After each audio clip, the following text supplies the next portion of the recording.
Good afternoon बच्चों। आप सबका study time with Rajesh sir YouTube channel पर आप सबका स्वागत है। आज हम लोग क्लास 12 फिजिक्स फर्स्ट पार्ट का फर्स्ट यूनिट इलेक्ट्रोस्टैटिक्स में जो स्टडी करने वाले हैं, आज पढ़ेंगे method of charging and we will discuss about some ideas about conductors, insulator and semiconductors। और सबसे जो मोस्ट इम्पोर्टेंट टॉपिक्स है आज का हम लोग का Coulomb's law and its properties. और कूलम्स लॉ पढ़ने के बाद इसका डेरिवेशन, इस पर न्यूमेरिकल्स कैसे लगाए जाते हैं, न्यूमेरिकल्स पे स्टडी करेंगे। और एक बहुत इंपॉर्टेंट लेक्चर्स होता है परमिटिविटी के बारे में हम लोग आज स्टडी करेंगे। तो ये जो आपका चैनल है बहुत ही बेनिफिशियल है। क्लास 12 जो इस साल बोर्ड एग्जाम देने वाले बच्चे हैं, यूपी बोर्ड के बच्चे हों, सीबीएसई, आईसीएसई या जो भी बच्चे नीट की तैयारी कर रहे हो, जेईई की तैयारी कर रहे हो, सबके लिए ये फायदेमंद होगा। तो इसको आप समझने की कोशिश कीजिएगा। तो आज हम लोग डिस्कस करेंगे इसमें। सबसे पहले एक छोटा सा आइडिया ले लेते हैं कि कंडक्टर्स जो होते हैं बेटा, कंडक्टर्स, इंसुलेटर्स और एक होता है सेमीकंडक्टर्स के बारे में क्या है, मतलब रफली आइडिया हम लोग इसके बारे में लेते हैं। इसके बारे में बहुत डिटेल में आगे फिजिक्स सेकंड पेपर में पढ़ाया जाएगा। चालक, इसको हिंदी में बोलते हैं बेटा चालक क्या होता है? कंडक्टर। इसको हिंदी में बोलते हैं अचालक। ये हो जाएगा अचालक और ये होगा बेटा अर्धचालक। ये क्या हो जाएगा? अर्धचालक। तो थोड़ा डिस्कस करेंगे what is the meaning of conductors, insulator and semi conductors. Okay, वैसे तो इनकी जो बेस्ट डिफरेंसेस होती है वह एनर्जी बैंड के आधार पर हम डिफाइन करेंगे सेकंड पेपर में कि दो तरह के जो एनर्जी बैंड्स होते हैं। पहले एनर्जी बैंड्स क्या होता है उसको भी समझेंगे। There are two types of energy bands, conduction bands and balance band. तो उस बैंड के आधार पर हम डिफाइन कर सकते हैं कि कंडक्टर्स क्या है, इंसुलेटर्स क्या है और सेमी कंडक्टर्स क्या है। अभी रफली आइडिया में सिंपली कहा जाए कंडक्टर्स क्या है, चालक किसे कहते हैं, तो कंडक्टर्स का मतलब होता है ऐसे पदार्थ जिनमें सिंपल विद्युत धारा का प्रवाह हो जाता है। दो material which allow to pass electric current through it, जिनमें करंट फ्लो कर जाता है। और इसके अंतर्गत कौन कौन आएंगे बेटा? तो सबसे अधिक जो मेटल्स होते हैं, जितनी भी धातुएं हैं, मेटल्स हैं, ग्रेफाइट हैं, या जितने भी इलेक्ट्रोलाइटिक एक्वस हैं, जैसे कि नमक। अगर नमक को देखोगे बेटा तो अगर नमक सॉलिड है तो यह कंडक्टर नहीं है। Solid NaCl does not allow to pass electric current through it. लेकिन जो ही नमक को अगर पानी में डाल दिया जाए, NaCl को, तो ये क्या करेगा? Na प्लस और Cl माइनस में क्या होगा? टूट जाएगा, यानी कि फ्री आयन जनरेट करेगा। तो सॉलिड NaCl आपका इंसुलेटर होगा, जबकि एक्वस NaCl यानी नमक का जो जलीय विलयन होगा वो कंडक्टर होगा। तो सिंपल कंडक्टर्स जिनमें विद्युत धारा का प्रवाह होता है। और इंसुलेटर का मतलब जिसमें विद्युत धारा का प्रवाह नहीं होता है। जैसे मान लो कि ग्लास हो गया ना बेटा, ग्लास हो गया, रबर हो गया, पेपर हो गया। और सेमीकंडक्टर, सबसे मोस्ट इंपॉर्टेंट सेमीकंडक्टर, सिलिकॉन और जर्मेनियम सबसे फेमस जो सेमीकंडक्टर्स होते हैं। और पूरा का पूरा जो कंप्यूटर, मोबाइल्स सब सेमीकंडक्टर के P type crystal, N type crystal, logic gates, इन सब का खेल है।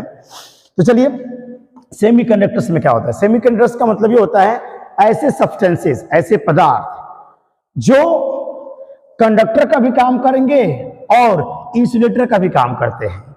तो कुछ ऐसे सब्सटेंस होते हैं जो लो टेम्परेचर पर बेटा, लो टेम्परेचर पर अगर कम ताप है, तो तापमान कम है तो वो काम करेगा इंसुलेटर की तरह वो काम करेगा बेटा। लेकिन अगर उन्हें गर्म कर दिया जाए, अगर हम लोग गर्म कर देते हैं हाई टेम्परेचर, अगर टेम्परेचर उसको बढ़ा दिया जाए तो ये क्या बन जाते हैं, कंडक्टर बन जाते हैं। तो ऐसे पदार्थ जो निम्न ताप पर, लो टेम्परेचर पर इंसुलेटर और हाई टेम्परेचर पर कंडक्टर बन जाते हैं, ऐसे मटेरियल्स को कहा जाता है सेमी कंडक्टर्स, सेमी कंडक्टर्स। लेकिन हम लोग आगे पढ़ेंगे कि इनका जो सेमी कंडक्टर्स में दो तरह के एनर्जी बैंड्स होंगे।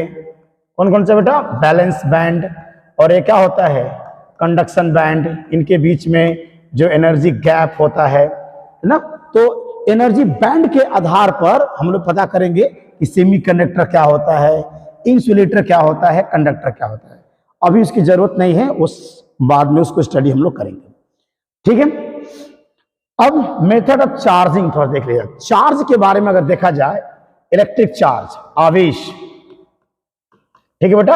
अगर चार्ज को देखें तो चार्ज के हम डिफिनेशन तो पढ़ चुके हैं। चार्ज क्या होता है, चार्ज किसी पदार्थ का वह गुण है जो दो चीज उत्पन्न करता है, वैद्युत प्रभाव, वैद्युत प्रभाव, और ये क्या होता है, चुंबकीय प्रभाव को उत्पन्न कर सकता है। Electric charge can able to produce the electric effect and magnetic effect. ये चार्ज होता है। चार्ज की थोड़ा सा हल्का सा इसकी रिफिनेशन फर्स्ट लेक्चर में हम पढ़ चुके हैं। अगर इनके बारे में थोड़ा सा इनके देख लिया जाए, यूनिट क्या होता है, यूनिट यानी इसका मात्रक क्या होता है, तो यूनिट में बेटा आ जाएगा एमकेएस। एमकेएस सीरीज में आवेश का मात्रक क्या होगा, कूलाम हो जाएगा। आवेश का मात्रक, आवेश का मात्रक क्या होगा बेटा, कूलाम, कूलाम होगा आवेश का मात्रक, कूलम्ब। और सीजीएस बेटा, सीजीएस सिस्टम में unit of charge, unit of charge होता है फ्रैंकलिन, फ्रैंकलिन, फ्रैंकलिन, या इसको ईएसयू कहते हैं, ईएसयू, इलेक्ट्रोस्टैटिक यूनिट ऑफ चार्ज के नाम से जाना जाता है।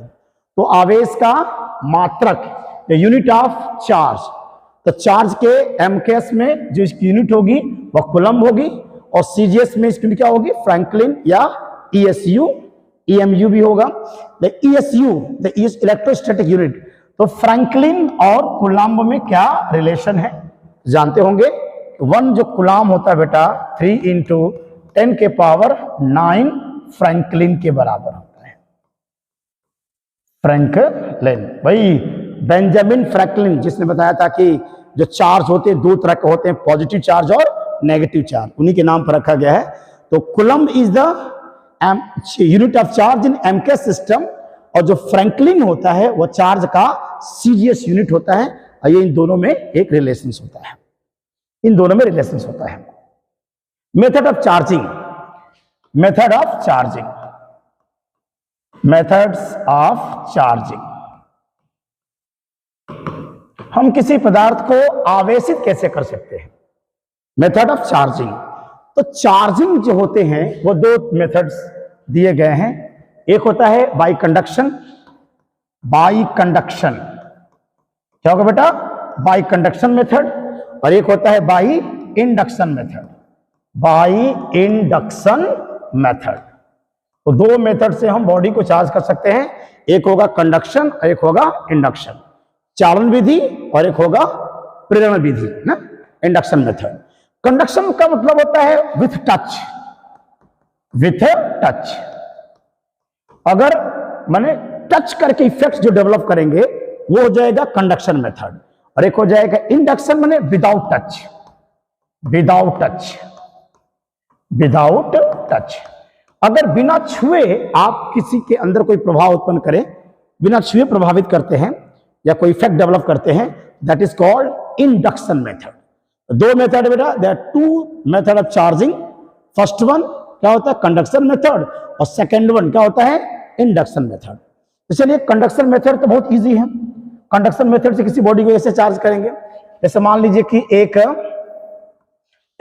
आयरन रॉड है, आयरन रॉड है, लोहे की एक छड़ है, लोहे की एक छड़ है, और इसको धनावेशित करना है, पॉजिटिव चार्ज इसको देना है, आयरन रॉड को पॉजिटिव चार्ज देना है। तो क्या करेंगे, पहले इसको हम एक इंसुलेटर स्टैंड पर क्या करेंगे, खड़ा कर देंगे, इंसुलेटर स्टैंड पर। ये इंसुलेटर होना चाहिए, इंसुलेटर स्टैंड पर खड़ा कर दीजिए। अब क्या करोगे, ग्लास रॉड को बेटा आप रब कर देंगे, किससे, सिल्क से रब कर दीजिए, मैंने कांच के छड़ को रेशम से रगड़िए, और उसको रगड़ने के बाद हम जानते हैं कि इसके ऊपर कौन सा चार्ज आएगा, पॉजिटिव चार्ज आ जाता है। अब जब ग्लास रॉड के ऊपर पॉजिटिव चार्ज जब आ जाएगा तो उस पॉजिटिव चार्ज वाले ग्लास रॉड को इसके टच में लेके आ जाइए। ये हम लोग का ग्लास रॉड है जिसके ऊपर प्लस चार्ज आ गया है, और जिस रॉड को पॉजिटिवली चार्ज करना है, धनावेशित करना है, उसको टच कर दीजिए। अब टच करेंगे तो क्या होगा बेटा, ये मेटालिक रॉड कंडक्टर है, इसमें क्या होगा, इलेक्ट्रॉन होगा, प्लस भी होगा, minus plus minus plus minus plus minus plus minus plus. अब जब ग्लास रॉड से टच करेंगे तो कंडक्टर के जो इलेक्ट्रॉन होंगे, कंडक्टर के इलेक्ट्रॉन जा करके पूरे ग्लास रॉड को क्या करेंगे, ग्लास रॉड के ऊपर जो पॉजिटिव चार्ज है उसकी वजह से वह AB कंडक्टर के इलेक्ट्रॉनों को अपनी तरफ आकर्षित करता है, जिससे कि रॉड AB के सभी फ्री इलेक्ट्रॉन आपके ग्लास रॉड को पॉजिटिव चार्ज को न्यूट्रलाइज करने के लिए चले जाते हैं, और आपके AB में इलेक्ट्रॉनों की कमी हो जाएगी, AB में इलेक्ट्रॉनों की कमी हो जाएगी, और इस तरीके से आपके AB रॉड के ऊपर कौन सा चार्ज आएगा, पॉजिटिव चार्ज राइजेस हो जाता है। This is the conduction method, easy method है कंडक्शन मेथड। पॉजिटिव चार्ज करना है तो पॉजिटिव चार्ज रॉड से टच करा दीजिए, नेगेटिव चार्ज करना है तो नेगेटिवली चार्ज्ड रॉड से बस उसको टच कर दिए। तो this is the conduction method of charging. सबसे जो मोस्ट इंपॉर्टेंट है इंडक्शन मेथड। इंडक्शन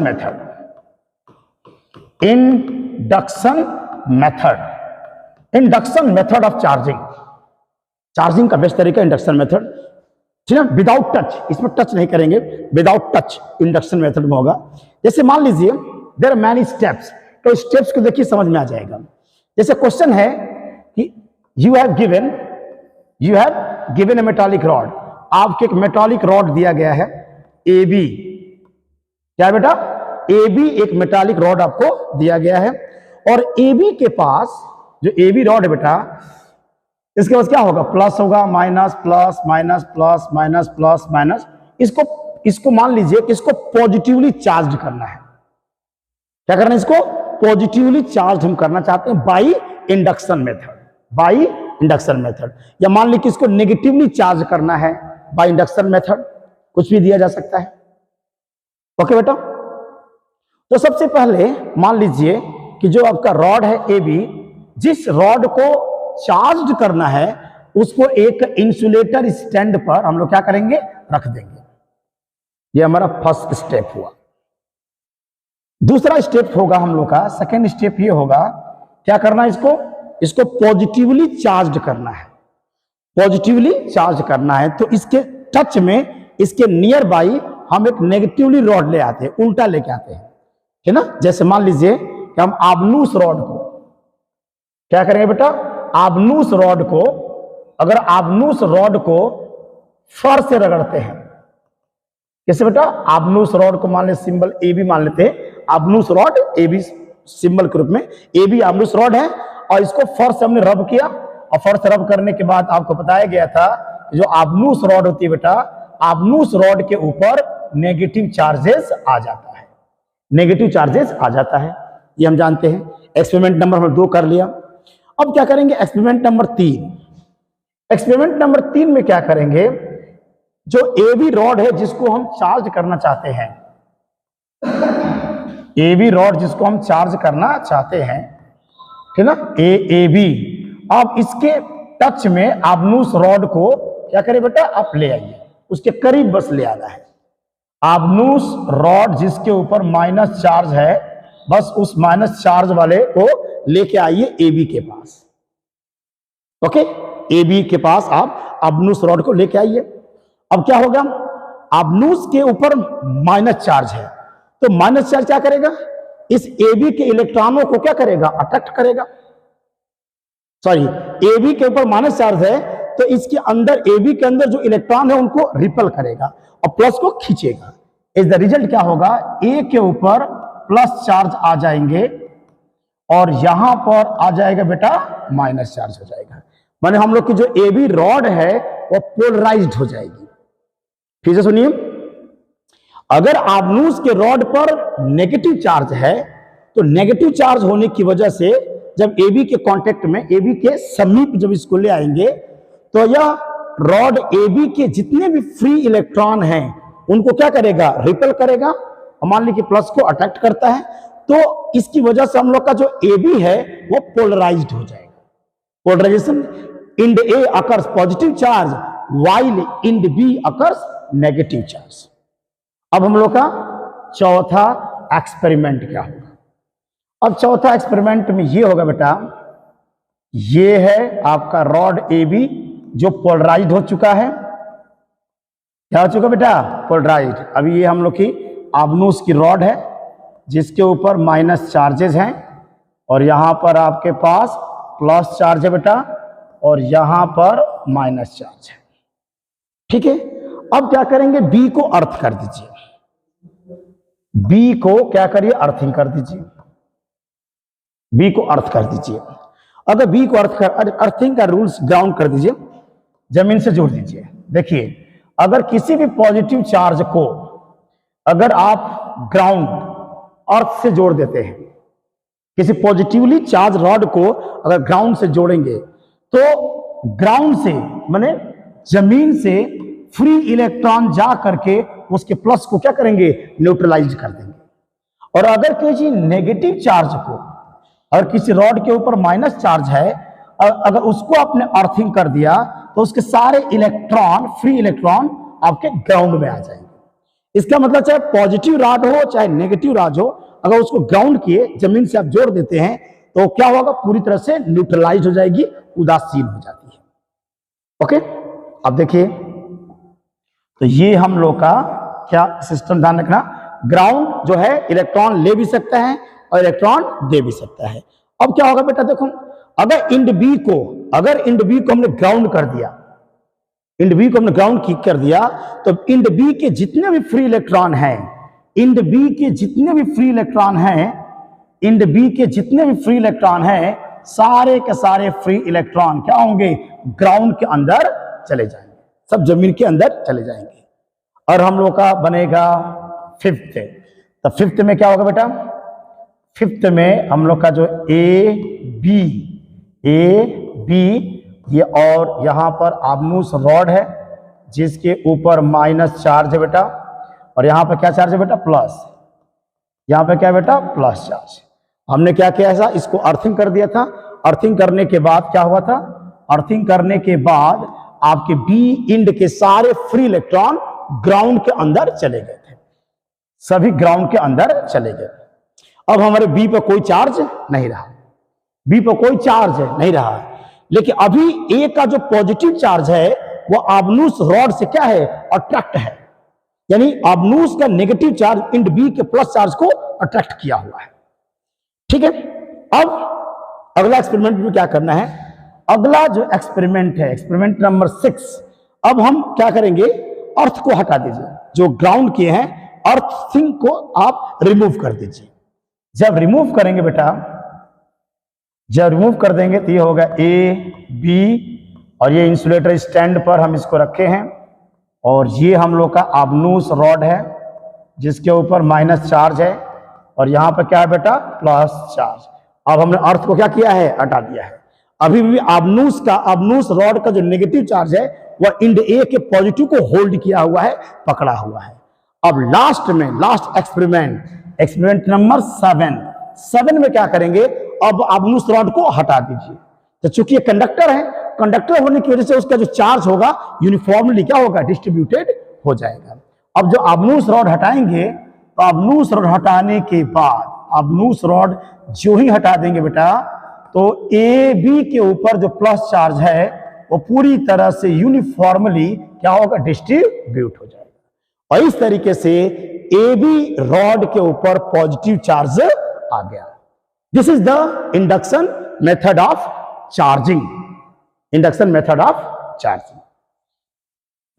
अब the most important lecture of electrostatics जो है वह शुरू होता है आपके कूलम्ब्स लॉ से।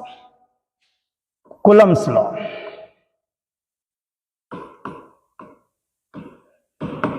कूलम्ब्स लॉ, ये this is the most important.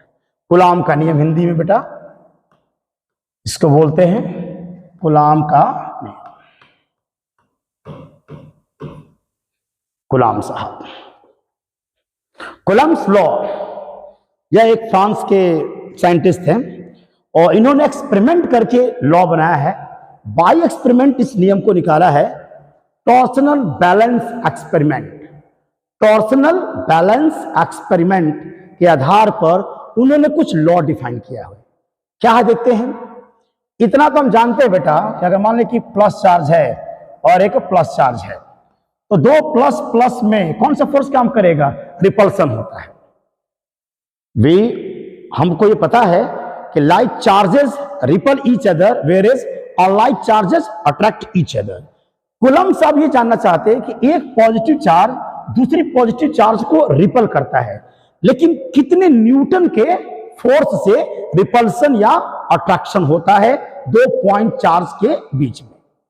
Okay, यानी कूलम्ब्स लॉ की जो जानकारी है कि दो चार्ज पार्टिकल के बीच में जो इलेक्ट्रिकल फोर्स लगता है, जो वैद्युत बल काम करता है, उसका मैग्नीट्यूड क्या होता है, कितने एक चार्ज पार्टिकल दूसरे चार्ज पार्टिकल को कितने न्यूटन के फोर्स से अट्रैक्ट करता है या रिपल करता है। इसी को फाइंड आउट करने के लिए कूलम्ब्स ने एक टॉर्सनल बैलेंस एक्सपेरिमेंट किया और जिसके आधार पर एक ऐसे फार्मूला बना दिया है जिसकी मदद से we can easily calculate the magnitude of electrical force. Okay, चलिए तो कूलम्ब्स लॉ के बारे में अध्ययन हम लोग करेंगे। कूलम्ब्स ने यह बताया, पहली बात की बता दें कि जो कूलम्ब्स लॉ जो लागू होता है, कूलम्ब्स लॉ जो वैलिड है बेटा, जो लागू होगा, ये जो वैलिड है, वैलिड या इसकी शर्त यह है कि हमारा पॉइंट चार्ज होना चाहिए। पॉइंट चार्ज पर लागू होता है ना बेटा, बिंदु आवेश, बिंदु आवेश पर लागू होगा, बिंदु आवेश पर लागू होगा। और क्या हो, रेस्ट में होना चाहिए, हम लोग का चार्ज पार्टिकल रेस्ट में हो। ओके, तो पॉइंट चार्ज और रेस्ट में है तभी आपका कूलम्ब्स लॉ लागू होगा।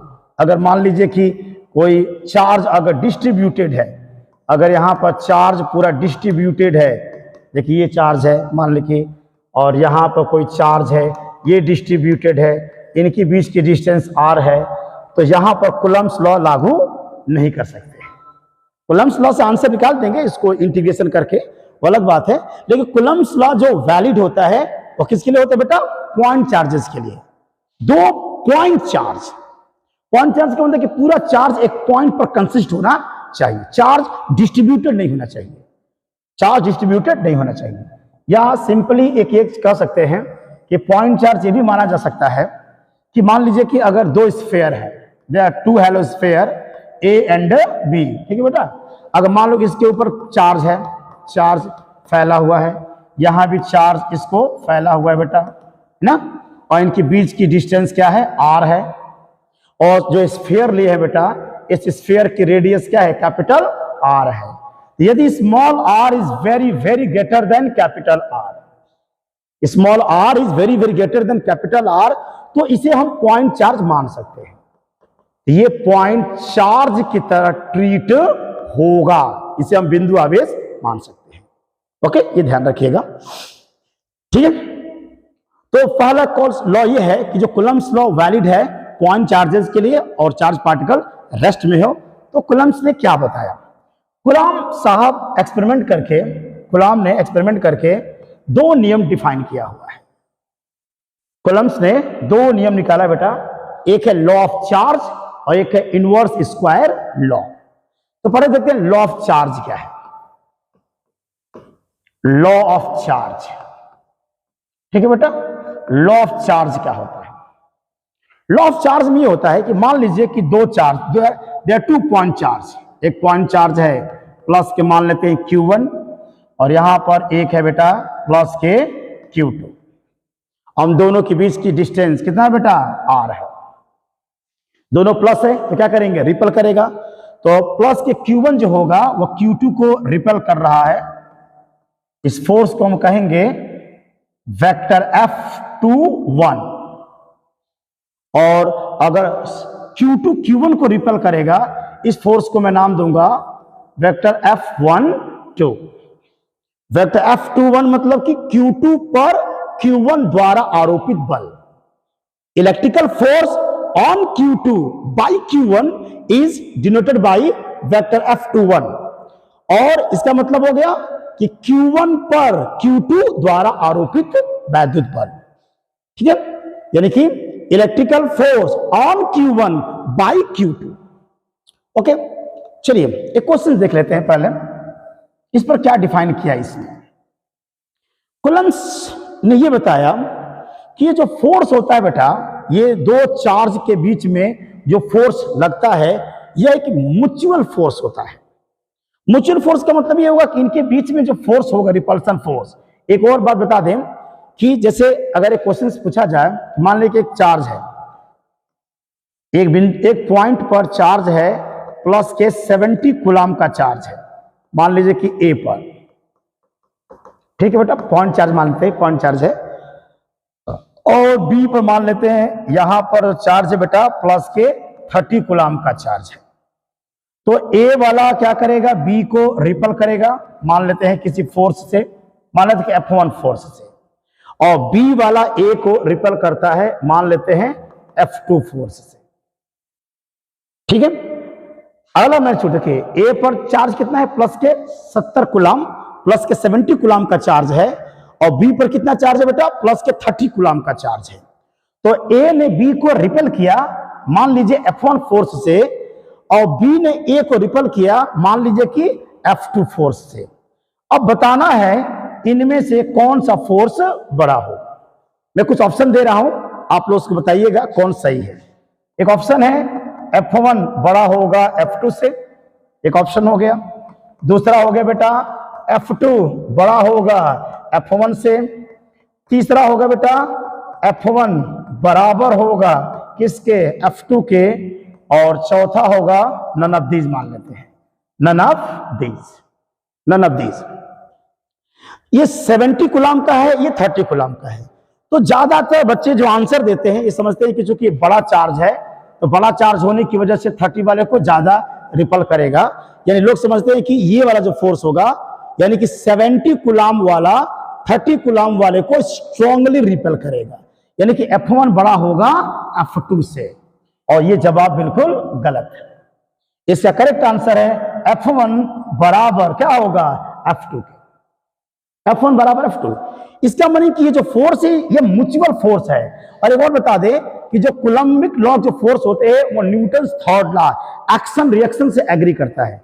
न्यूटन का तीसरा नियम पढ़े होंगे आप लोग, क्रिया प्रतिक्रिया का नियम। जब एक वस्तु दूसरी वस्तु पर बल लगाती है तो दूसरी वस्तु भी पहली वस्तु पर उतना ही बल विपरीत दिशा में लगाती है।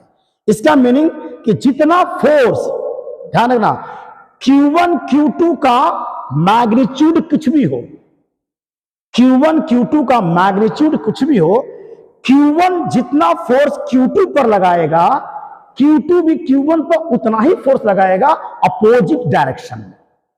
इसका मीनिंग कि अगर इसको देखा जाए तो इस वाले का मैग्नीट्यूड और इस वाले का मैग्नीट्यूड हमेशा क्या होगा, इक्वल होगा। और ये जो फोर्स होता है बेटा, दो चार्ज के बीच में जो फोर्स डेवलप होता है यह म्यूचुअल फोर्स है। Q1 Q2 के मिलने से फोर्स जनरेट होगा। यानी कहा जाए कि दो चार्जेस के बीच में जो फोर्स लगता है F, वह अकेले Q1 पर डिपेंड नहीं करेगा। यानी ये जो फोर्स होता है यह अकेले Q2 पर डिपेंड नहीं करता है। Q1 दो पॉइंट चार्ज के बीच में लगने वाला जो फोर्स होता है वह इंडिविजुअल किसी एक चार्ज पर डिपेंड नहीं करेगा। फोर्स दो बिंदु, दो चार्ज पार्टिकल, दो पॉइंट चार्जेस के बीच में जो फोर्स जनरेट होता है इसके लिए जिम्मेदार Q1 भी है और Q2 भी है। दोनों के भागीदारी म्यूचुअल फिनोमिना मैंने ऐसे कम बेसिकली दोनों जिम्मेदार होते हैं। तो Q1 Q2 दोनों रिस्पॉन्सिबल हैं इस फोर्स को जनरेट होने के लिए।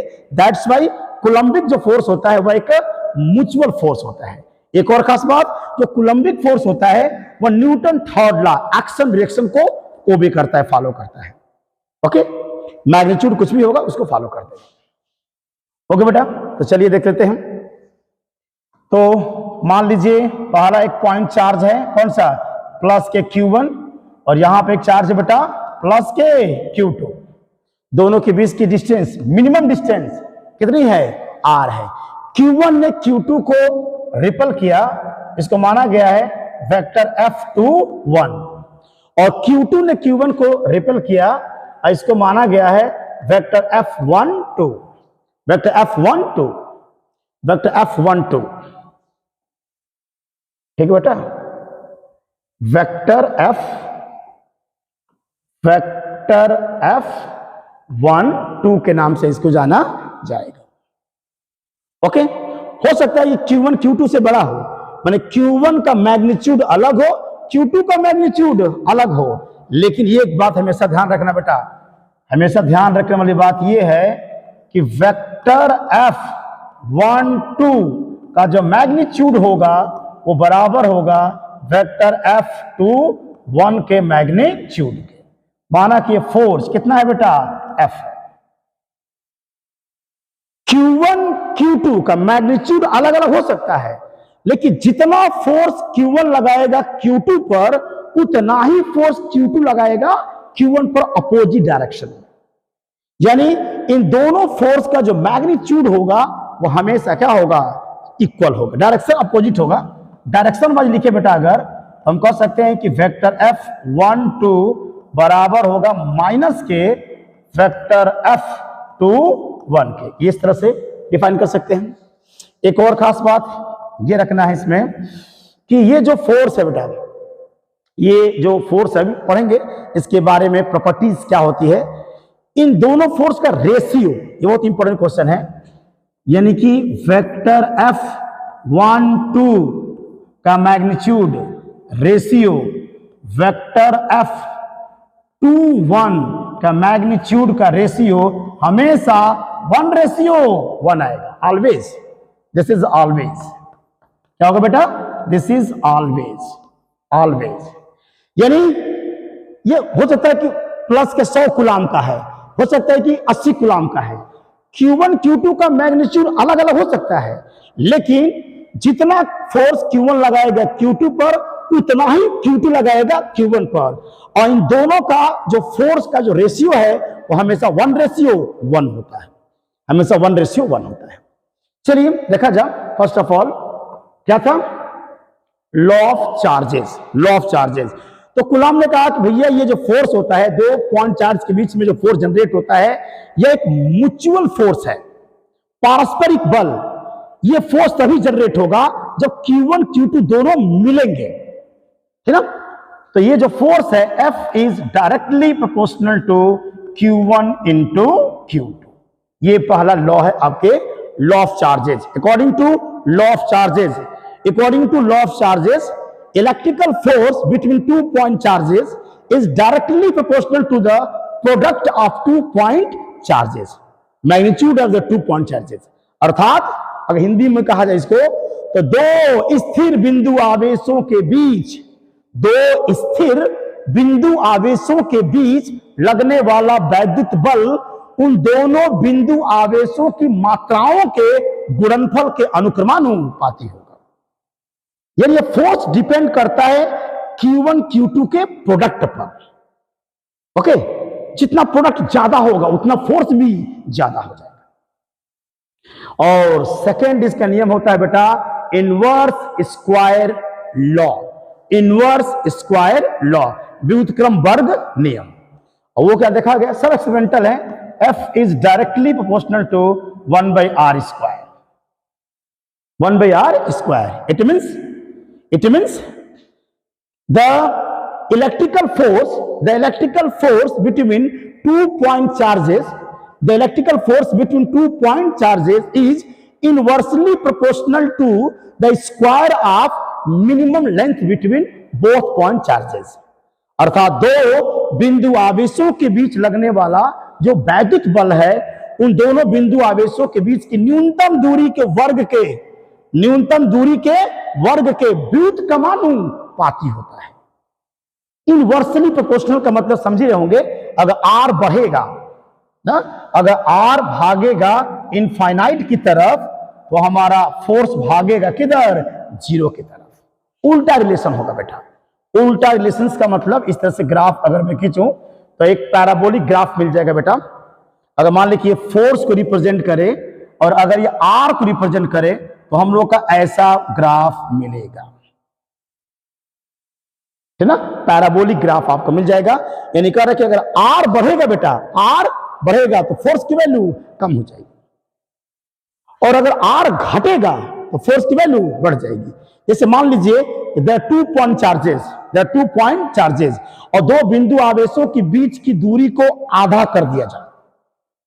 देयर आर 2 पॉइंट चार्जेस और अगर उनके बीच की डिस्टेंस को हाफ कर दिया जाए, आधा कर दिया जाए, तो फोर्स जो होगा वो 4 टाइम्स हो जाएगा, बल जो हो जाएगा 4 गुना हो जाएगा। इसको निकाल सकते हैं कैसे बेटा, अगर बीच की दूरी को आधा करोगे तो आधा का जो वर्ग हो जाएगा 1/4, इसका उल्टा कर दो, F डायरेक्टली प्रोपोर्शनल टू क्या हो जाएगा 4 टाइम्स। तो अगर दो स्थिर बिंदु आवेशों के बीच की दूरी को आप हाफ कर दोगे, आधा कर दोगे, तो जो फोर्स हो जाएगा वो 4 टाइम्स हो जाएगा, जो बल होगा वो 4 गुना हो जाएगा। ठीक है, तो जब न्यूमेरिकल्स हम लोग करेंगे तो बहुत डीपली इसके बारे में स्टडी किया जाएगा। अब हमको 2 नियम मिल गए बेटा, 2 नियम हमको मिल गए। 2 पॉइंट चार्जेस प्लस Q1 और यहां पर क्या बेटा प्लस Q2, इनके बीच की डिस्टेंस कितना है, R है। इनमें कौन दोनों अगर प्लस है तो कौन सा फोर्स काम करेगा, रिपल्सन। यहां पर एक फोर्स लगेगा F मान लीजिए, तो उतना ही फोर्स इधर भी लगेगा F, दोनों बराबर मैग्नीट्यूड के होते हैं। और पहला पता चला कि F is directly proportional to Q1 into Q2 और दूसरा लॉ है F is inversely proportional to 1/r²। अगर दोनों नियमों को एक साथ मिला दिया जाए तो बनेगा F is directly proportional to Q1 Q2 by r²। ठीक है, कूलम्ब्स लॉ एकदम बिल्कुल न्यूटन की तरफ, बिल्कुल न्यूटन लॉ के तरफ था कि F बराबर जैसे कैपिटल G याद होगा आपको m1 m2 by r², उसके नियम के बिल्कुल सिमिलर पाया गया, बिल्कुल सिमिलर पाया गया। बस क्या क्या डिफरेंस है दोनों में अभी डिस्कस करेंगे इसमें हम लोग। अब यहां पे लगाएंगे कांस्टेंट और यहां पर एक कांस्टेंट लगाया गया F बराबर 1/4 पाई epsilon 0 K Q1 Q2 by r²। अब इसको समझना है बेहतर कि 2 पॉइंट चार्ज के बीच में जो फोर्स लगता है वो होता है 1/4 पाई epsilon 0 K Q1 Q2 by r²। इसमें what is the meaning of epsilon 0, epsilon 0 या एप्सिलॉन नॉट। तो कहा जाता है कि एप्सिलॉन नॉट को कहा जाता है कि परमिटिविटी, इसे बोलते हैं permittivity, permittivity of free space, permittivity of free space, permittivity of free space. Okay, और बेटा इसकी जो वैल्यू होती है वह होता है 8.85 इंटू 10 के पावर -12। अगर इसका निकाल देंगे, यहां से हम निकाल देंगे यूनिट, तो हो जाएगा Coulomb square by newton into metre square. ये है आपकी वैल्यू किसकी, एप्सिलॉन नॉट की वैल्यू होती है। इसमें इसको हिंदी में बोलते क्या बेटा, को निर्वात की विद्युतशीलता, इसका तो हिंदी नाम जान लीजिए, हिंदी में बोलते हैं निर्वात की विद्युतशीलता, निर्वात की विद्युतशीलता के नाम से जाना जाता है। क्या इसका मतलब है, ये सबसे इंपॉर्टेंट चीज है। What is the meaning of permittivity of a medium, permittivity क्या होता है। इस फार्मूले में एक और चीज आया है K, और जो K का नाम है बेटा इसमें जो K है, इस फार्मूले में जो K आया है इसको बोलते हैं dielectric constant of medium. ना, dielectric constant of medium माने माध्यम, हिंदी बोलते माध्यम का परावैद्युतांक, माध्यम का परावैद्युतांक, परावैद्युतांक है ना, dielectric constant of that medium which is kept between the 2 point charges. Q1 Q2 के बीच में जो मीडियम है उस मीडियम का वो डाई इलेक्ट्रिक कांस्टेंट है। वो क्या होता है उस पर हम लोग डिस्कस करने वाले हैं। ओके, तो हम लोग का फार्मूला बन गया कि इफ अगर 2 पॉइंट चार्ज है, Q1 है और एक चार्ज है बेटा Q2, मान लो कि प्लस है और अगर माइनस है, डिस्टेंस r है, तो इन दोनों के बीच में एक अट्रैक्शन फोर्स काम करने लगेगा ना। अगर प्लस माइनस है तो अट्रैक्शन फोर्स आ जाएगा, लेकिन जो फोर्स होता है वह होता है 1/4 पाई epsilon 0 k and Q1 Q2 और बाई r स्क्वायर। इसको ऐसे लिख सकते हैं, जो k होता है बेटा, k बराबर होता है एप्सिलॉन बाई एप्सिलॉन 0। तो यहां से अगर मैं वैल्यू निकालूं तो एप्सिलॉन बराबर हो जाएगा k इंटू एप्सिलॉन नॉट हो जाएगा। अब फार्मूला का बनाते ऐसे लिख सकते हैं कि F बराबर 1/4 पाई एप्सिलॉन और ये हो जाएगा बेटा Q1 Q2 by r square. अब यहां पर जो एप्सिलॉन है, एप्सिलॉन इसको बोलते हैं परमिटिविटी, परमिटिविटी ऑफ मीडियम, इसको बोलते हैं परमिटिविटी,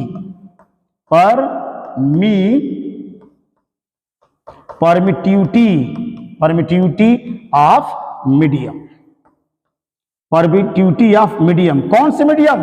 जो Q1 Q2 के बीच में रखा गया है उसकी परमिटिविटी की बात हो रही है, माने माध्यम की विद्युतशीलता। इसको अगर हिंदी में कहा जाए बेटा तो इसका हिंदी नाम होगा माध्यम की विद्युतशीलता, माध्यम की विद्युतशीलता। माध्यम की विद्युतशीलता क्या होती है? What is the meaning of permittivity of medium? इसको थोड़ा समझ लेते हैं कि परमिटिविटी का मीनिंग क्या होता है। ओके, देखिए मान लो एक चार्ज है प्लस के Q और यहां पर चार्ज है बेटा माइनस के Q, तो प्लस और माइनस के बीच में एक अट्रैक्शन फोर्स काम करेगा। क्यों? क्योंकि प्लस से इलेक्ट्रिक फील्ड जो लाइंस होती हैं वो जा रही है माइनस के बीच में। देखिए ये इलेक्ट्रिक फील्ड लाइंस होती है, प्लस और माइनस के बीच में जो इलेक्ट्रिक फील्ड लाइंस होती हैं इन दोनों को क्या करते हैं बेटा? बाइंड करती है। एक इलेक्ट्रिक फील्ड लाइंस माने प्लस से electric field lines never intersect each other, काटती नहीं बेटा। चित्र में थोड़ा ध्यान देना, कट नहीं करेंगे, कट नहीं करेंगे। जैसे मान लो कि ये प्लस के Q है और ये बेटा माइनस के Q, तो ऐसे आपका इलेक्ट्रिक फील्ड लाइंस चलती है। ठीक है बेटा, इलेक्ट्रिक फील्ड लाइंस ऐसे चलेंगी। ठीक है बेटा, इलेक्ट्रिक फील्ड लाइंस आपकी चलेगी। और जितनी ज्यादा इलेक्ट्रिक फील्ड लाइंस चलती हैं, जितनी ज्यादा इलेक्ट्रिक फील्ड लाइंस चलेंगी, ये बेटा जितनी ज्यादा इलेक्ट्रिक फील्ड लाइंस होती हैं ना बेटा, उतना ही ज्यादा अट्रैक्शन फोर्स इसमें काम करेगा। यानी कितना अट्रैक्शन काम करेगा उसके लिए जिम्मेदार इलेक्ट्रिक फील्ड लाइंस है। ज्यादा अगर डेंसर इलेक्ट्रिक फील्ड लाइंस होती हैं तो हम लोग का अट्रैक्शन फोर्स भी क्या होगा? ज्यादा होता है। अब इनके बीच में हमने कोई मीडियम रख दिया। ठीक है बेटा, मीडियम हमने कोई रख दिया, माध्यम। ये हमने क्या रख दिया? मीडियम को हमने जब रखेंगे, जब मीडियम को रखेंगे तो क्या होगा? मीडियम रखेंगे तो मीडियम में, मीडियम जो होगा छोटे छोटे पार्टिकल से मिलकर क्या होगा? बना होगा बेटा, क्या होगा? छोटे छोटे पार्टिकल से मिलकर के आपके मीडियम बना होगा, माने मॉलिक्यूल से मिलकर बना होगा। मॉलिक्यूल्स में एटम, एटम में न्यूक्लियस और अराउंड इलेक्ट्रॉन क्लाउड्स होगा। तो होता ये है बेटा, होगा ये कि अगर मान ले कि प्लस Q है और ये माइनस के Q है और हमने इसके बीच में मीडियम को रखा है, मीडियम रख दिया, तो यहां पर न्यूक्लियस होगा बीच में और उसके चारों तरफ सब इलेक्ट्रॉन क्या कर रहे हैं? रिवॉल्व कर रहे हैं। अब ये जो प्लस होगा बेटा, ये तो इलेक्ट्रॉन को अपनी तरफ खींचेगा और माइनस क्या करेगा? न्यूक्लियस को अपनी तरफ खींचेगा। Is the result as the result हम लोग का जो मॉलिक्यूल है वो क्या हो जाएगा, पोलराइज्ड हो गया। यानी एक्सटर्नल इलेक्ट्रिक फील्ड की वजह से, एक्सटर्नल इलेक्ट्रिक फील्ड की वजह से जो मीडियम है, मीडियम के जो पार्टिकल्स हैं उनके अंदर पोलराइजेशन कैरेक्टर आता है। हाउ स्ट्रांगली जो मीडियम के जो पार्टिकल्स है, मीडियम के पार्टिकल्स का कितना स्ट्रांगली, कितना मजबूती के साथ पोलराइजेशन हो रहा है। और ये जब मॉलिक्यूल जब पोलराइज हो जाएगा बेटा, जब ये मॉलिक्यूल पोलराइज हो, सारे मॉलिक्यूल जब पोलराइज हो जाएंगे तो अब ये प्लस क्यू से माइनस क्यू की तरफ जाने वाले इलेक्ट्रिक फील्ड लाइंस को क्या करेंगे, अपोज कर लेंगे, उसका विरोध करेंगे। कैसे? क्योंकि मान लीजिए कि जब भी मीडियम पोलराइज्ड होगा, देखो बेटा, अगर हमारा मॉलिक्यूल्स, मीडियम के मॉलिक्यूल्स पोलराइज्ड हो गए, मीडियम क्या होगा, minus plus minus plus minus plus minus plus minus plus, सारे के सारे अगर मॉलिक्यूल्स क्या हो गए बेटा, पोलराइज्ड हो गए, तो जब पोलराइज्ड हो जाएंगे मीडियम के मॉलिक्यूल तो इनका अपना भी इलेक्ट्रिक फील्ड होगा। अरे इलेक्ट्रिक फील्ड क्या होगा, अगर ये प्लस है माइनस है तो इधर इसका अपना एक इलेक्ट्रिक फील्ड जनरेट हो जाएगा। अब देखिए इसका अपना एक इलेक्ट्रिक फील्ड जनरेट हो जाएगा, इसका भी अपना एक इलेक्ट्रिक फील्ड जनरेट होगा, इलेक्ट्रिक फील्ड जनरेट होगा, इलेक्ट्रिक फील्ड, हर मॉलिक्यूल का अपना अपना एक इलेक्ट्रिक फील्ड जनरेट हो जाएगा। और जब अपना अपना इलेक्ट्रिक फील्ड जनरेट हो जाएगा बेटा, अब बताओ कि अगर ये प्लस क्यू से और यहां क्या है बेटा, माइनस क्यू की तरफ, अब अगर इलेक्ट्रिक फील्ड लाइंस अगर जा रही हैं मीडियम से होकर के, अब इस मीडियम के अंदर से होकर अगर इलेक्ट्रिक फील्ड लाइंस अगर जाएंगी, देखिए अब जब मॉलिक्यूल पोलराइज हो जाएगा तो पोलराइज्ड मॉलिक्यूल का जो इलेक्ट्रिक फील्ड होगा वो हमारे एक्सटर्नल इलेक्ट्रिक फील्ड का अपोज करेगा, विरोध करने लगेगा। तो कितना ज्यादा, हाउ स्ट्रांगली इन्फ्लुएंस, कितना स्ट्रांगली इन्फ्लुएंस होता है एक्सटर्नल फील्ड का मीडियम मॉलिक्यूल के पोलराइजेशन पर, इसी को मेजर करता है क्या, परमिटिविटी।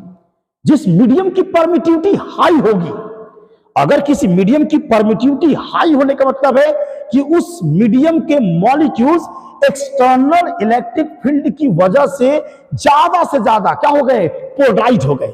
और जब ज्यादा से ज्यादा मॉलिक्यूल पोलराइज हो जाएंगे तो हमारे एक्सटर्नल इलेक्ट्रिक फील्ड का ज्यादा से ज्यादा क्या करेगा, विरोध करेगा, उतना ज्यादा अपोज करेगा, तो फोर्स की वैल्यू क्या हो जाएगी, कम हो जाएगी। अब देख लीजिए जो हम लोग का फोर्स है F बराबर 1/4 पाई एप्सिलॉन और Q1 Q2 by R square.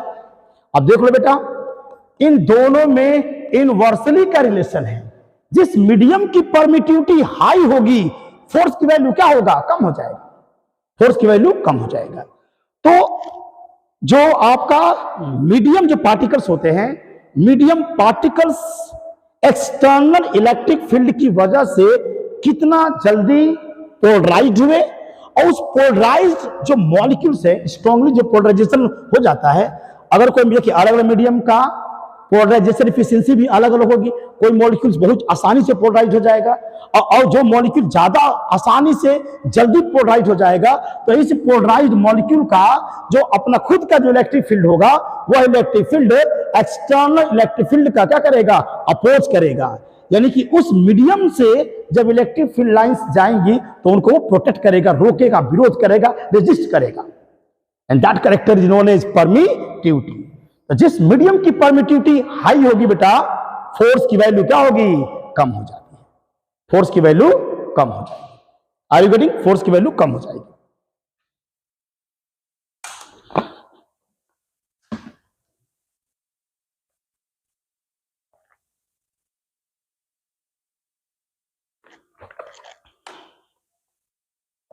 ठीक है, तो परमिटिविटी एक मोस्ट इंपॉर्टेंट है। परमिटिविटी का मतलब परमिशन देता है, कौन देता है, मीडियम। मीडियम परमिशन देगा, अपने खुद के मॉलिक्यूल्स को परमिशन देगा कि जो एक्सटर्नल फील्ड लाइंस जा रही हैं उनको रोकना है, उनका विरोध करना है। That is called permittivity. Medium की परमिटिविटी अगर हाई होगा बेटा तो फोर्स की वैल्यू क्या हो जाएगा, कम हो जाएगा, फोर्स की वैल्यू कम हो जाएगी। अब इसमें अगर हम लोग देखें बेटा तो अभी पढ़ेंगे कि K बराबर एप्सिलॉन बाई एप्सिलॉन 0 और इसको एप्सिलॉन R भी बोलते हैं, relative permittivity of that medium. और K को डिफाइन करते हैं, K इंपॉर्टेंट चीज है, K इंपॉर्टेंट चीज है। K क्या बताया गया बेटा, K का नाम है dielectric constant, dielectric constant of that given medium, या इसको कह सकते हैं relative permittivity of that given medium. Okay, K की वैल्यू कितनी होती है, तो कुछ देखा जाए K की वैल्यू क्या होगा। पूरा फार्मूला हम लिख सकते हैं, कूलाम कैसे लिख सकते हैं बेटा, F बराबर 1/4 pi epsilon Q1 Q2 by R square, ऐसे लिखिए, ठीक है। या इस कैसे लिख सकते हैं बेटा, F बराबर 1/4 पाई epsilon 0 K Q1 Q2 by R square, ऐसे भी लिख सकते हो। या एक और भी तरीका हो सकता है बेटा, F बराबर 1/4 pi, because we know that K बराबर क्या होता है, K बराबर एप्सिलॉन R होता है बेटा, ये हो गया एप्सिलॉन बाई एप्सिलॉन नॉट होता है। तो अगर यहां से एप्सिलॉन की वैल्यू निकालोगे तुम, दो फॉर्मूले बन जाएंगे ना, एप्सिलॉन बराबर हो जाएगा, एक तो हो जाएगा K इंटू एप्सिलॉन नॉट, और एक हो एप्सिलॉन बराबर हो जाएगा epsilon not into epsilon R के नाम से जाना जाएगा, ठीक है बेटा। तो ये भी फॉर्मूला बन जाएगा एप्सिलॉन नॉट एप्सिलॉन R, और ये होगा बेटा Q1 Q2 by R square. तो जो भी आपको अच्छा लगे उस पर हम लोग क्वेश्चंस को सॉल्व करेंगे। बस ये देखना है K की थोड़ा वैल्यू देख ले बेटा, हम लोग K का थोड़ा सा मान देख लें। K का मान पहले एयर के लिए बेटा, एयर या वैक्यूम मान लेते हैं, एयर या वैक्यूम। वैक्यूम के लिए K का मान 1 होता है और एयर के लिए थोड़ा सा ज्यादा होता है, 1.0059 कुछ करके, थोड़ा सा लगभग एक ही मानते हैं। एयर और वैक्यूम के लिए K का मान क्या रखेंगे, 1 रखेंगे। तो हवा और निर्वात के लिए K का मान 1। और क्या होगा बेटा, और वाटर के लिए सबसे बेहतरीन वाटर, पानी के लिए बेटा K का मान कितना होता है, 80 होता है, K का मान 80 हो जाएगा। माइका, माइका, अभ्रक, अभ्रक के लिए K का मान लगभग हो जाएगा 6 हो जाएगा। ग्लास, ग्लास तो कई तरह के होते हैं बेटा, ग्लास, ग्लास के लिए K का मान 5 से लेकर 10 तक हो सकता है। अलग अलग तरह के ग्लास होंगे तो अलग अलग तरीके के लिए उसकी K की वैल्यू हो जाएगी। लेकिन ये डिफाइन करता है, ध्यान रखना, जिस मीडियम का K, ध्यान रखो, F is directly proportional to 1/K। F is, दो तरह से बोल सकते हो, F is directly proportional to 1/K या F is inversely proportional to K। ये कंफर्म है कि अगर K बढ़ेगा बेटा, K अगर भागता है इनफाइनाइट की तरह, तो हम लोग का फोर्स भागेगा 0 की तरह। कंडक्टर के लिए बता दे, मेटल के लिए, मेटल के लिए बता दे बेटा, मेटल के लिए K की वैल्यू इनफाइनाइट होती है, K की वैल्यू इनफाइनाइट होगा। माने Q1 Q2 के बीच में कंडक्टर भर दोगे तो फोर्स आपका 0 हो जाएगा, क्योंकि अगर K इनफाइनाइट तो F की वैल्यू 0 हो जाएगी। ओके, तो कूलम्ब्स लॉ का ये फॉर्मूला है। ज्यादातर न्यूमेरिकल लगाते समय हम ये ध्यान रखते हैं, यदि मान लीजिए बेटा ये हमारा Q1 है और ये हमारा क्या बेटा Q2 है, दोनों के बीच में डिस्टेंस R है और इनके बीच में क्या है बेटा एयर है, Q1 Q2 के बीच में हवा है या वैक्यूम है, तो वैक्यूम के लिए K का मान क्या हो जाएगा, 1 हो जाएगा। तो न्यूमेरिकल लगाते समय हम ध्यान रखेंगे, फार्मूला लगाएंगे F बराबर 1/4 पाई एप्सिलॉन 0 K, और ये हो जाएगा Q1 Q2 by R square. लेकिन जब फार्मूला एयर के लिए अप्लाई करेंगे तो K का मान कितना हो जाएगा, 1 हो जाएगा। एयर के लिए, एयर के लिए आपके लिए K की वैल्यू क्या हो जाएगा, 1 हो जाएगा। अगर K का मान 1 हो जाएगा तो फार्मूला बनेगा F बराबर 1/4 पाई एप्सिलॉन 0, और वो होगा बेटा Q1 Q2 by r square. ये हम लोग का फार्मूला हो जाएगा। थोड़ा और इसको सिंप्लीफाई करें, और सिंप्लीफाई किया जाए बेटा, और अगर इसको सिंप्लीफाई कर दिया जाए तो देखते हैं हम लोग, और इसको अगर हम लोग सिंप्लीफाई करें,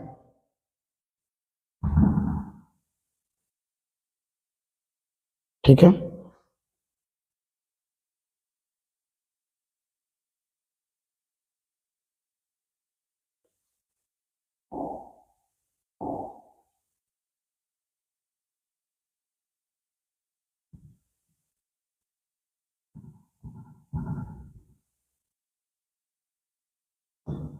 ठीक है बेटा। अगर इसको और सिंप्लीफाई कर दिया जाए, और सिंप्लीफाई कर दिया जाए इस फोर्स को, तो कैसे लिखेंगे देखिए ध्यान से बेटा, और सिंप्लीफाई करते हैं। तो यदि मान लीजिए कि एक Q1 है और एक Q2 है, और इनके बीच में क्या है बेटा, एयर है, और डिस्टेंस कितना है, R है। एकदम सिंप्लीफाई फार्मूला जो न्यूमेरिकल लगाएंगे आप, वो हो जाएगा F बराबर 1/4 पाई एप्सिलॉन 0 और into Q1 Q2 by r square. इन सब की वैल्यू फिक्स है, इन सब की वैल्यू तो फिक्स होती है, 1/4 पाई एप्सिलॉन 0। अगर इसको मैं सॉल्व करूं तो 1/4 पाई की वैल्यू जानते ही हैं 3.14, और ये है बेटा एप्सिलॉन 0 की वैल्यू होगी 8.85 इंटू 10 के पावर माइनस के 12। इस पूरे को सिंप्लीफाई करेंगे तो लगभग इसकी वैल्यू आ जाएगी 9 इंटू 10 के पावर 9, 9 इंटू 10 के पावर 9। तो जिस पर न्यूमेरिकल लगाएंगे बेटा वो फार्मूला हो जाएगा F बराबर 9 इंटू 10 के पावर 9 इंटू Q1 Q2 और बाई आर स्क्वायर। इस फार्मूला का हम यूज करेंगे न्यूमेरिकल को सॉल्व करते समय। एक सावधानी ये बरतना बेटा, जब भी ये फार्मूला अब अप्लाई करेंगे, शर्त क्या है, देयर आर 2 पॉइंट चार्जेस, 2 स्थिर बिंदु आवेश होने चाहिए, पॉइंट चार्जेस होने चाहिए। एक और खास बात है कि Q1 Q2 के बीच में क्या होना चाहिए, मीडियम एयर या वैक्यूम होना चाहिए। और एक और खास बात ये होगा, इस न्यूमेरिकल को लगाते समय हम Q1 का केवल मैग्नीट्यूड लेंगे बेटा, मैग्नीट्यूड लेंगे। जैसे न्यूमेरिकल लगा रहे हैं, मान लीजिए यहां पर है बेटा प्लस के 80 माइक्रो कूलाम का एक चार्ज है, और यहां पर मान लीजिए कि माइनस के 30 माइक्रो कूलाम का चार्ज है, और मान लो कि डिस्टेंस आपको दे दिया है 2 मीटर है, फोर्स आपसे पूछ रहा है। तो जब ये फार्मूला आप अप्लाई करोगे तो Q1 क्या रखेंगे बेटा, यहां पर Q1 का मान आप रखोगे 80 माइक्रो कूलाम, यानी सॉल्व करेंगे तो हो जाएगा 80 गुणे 10 के घात माइनस के 6 कूलाम। और Q2 का जो मान रखेंगे बेटा, वह Q2 का मान होगा 30 माइक्रो कूलाम, यानी कि 30 इंटू 10 के पावर माइनस के 6 कूलाम। कहने का मीनिंग है कि जब न्यूमेरिकल्स आप लगाओगे तो Q1 और Q2 का केवल मैग्नीट्यूड रखेंगे, चिन्ह नहीं रखेंगे, क्योंकि जो चिन्ह है ना बेटा, चिन्ह केवल फोर्स के नेचर को डिफाइन करेगा कि वह आपका रिपल्सिव है कि अट्रैक्टिव है। ओके, न्यूमेरिकल लगाते समय Q1 Q2 का केवल मैग्नीट्यूड लेंगे, केवल मैग्नीट्यूड, साइन नहीं लेंगे, क्योंकि चार्ज के जो साइन है वह रिस्पॉन्सिबल है फोर्स के नेचर को डिफाइन करने के लिए। अब आते हैं बेटा, what is the characteristic, what the properties of Coulombic force. कूलामी जो बल है इसकी विशेषताएं क्या है बेटा, बहुत बढ़िया चीज है ये कूलामी बल, कूलामी बल की विशेषताएं, कूलामी बल की विशेषताएं, ठीक है बेटा। Properties of Coulombic force, properties of Coulombic force, properties क्या हो जाएगा इसका,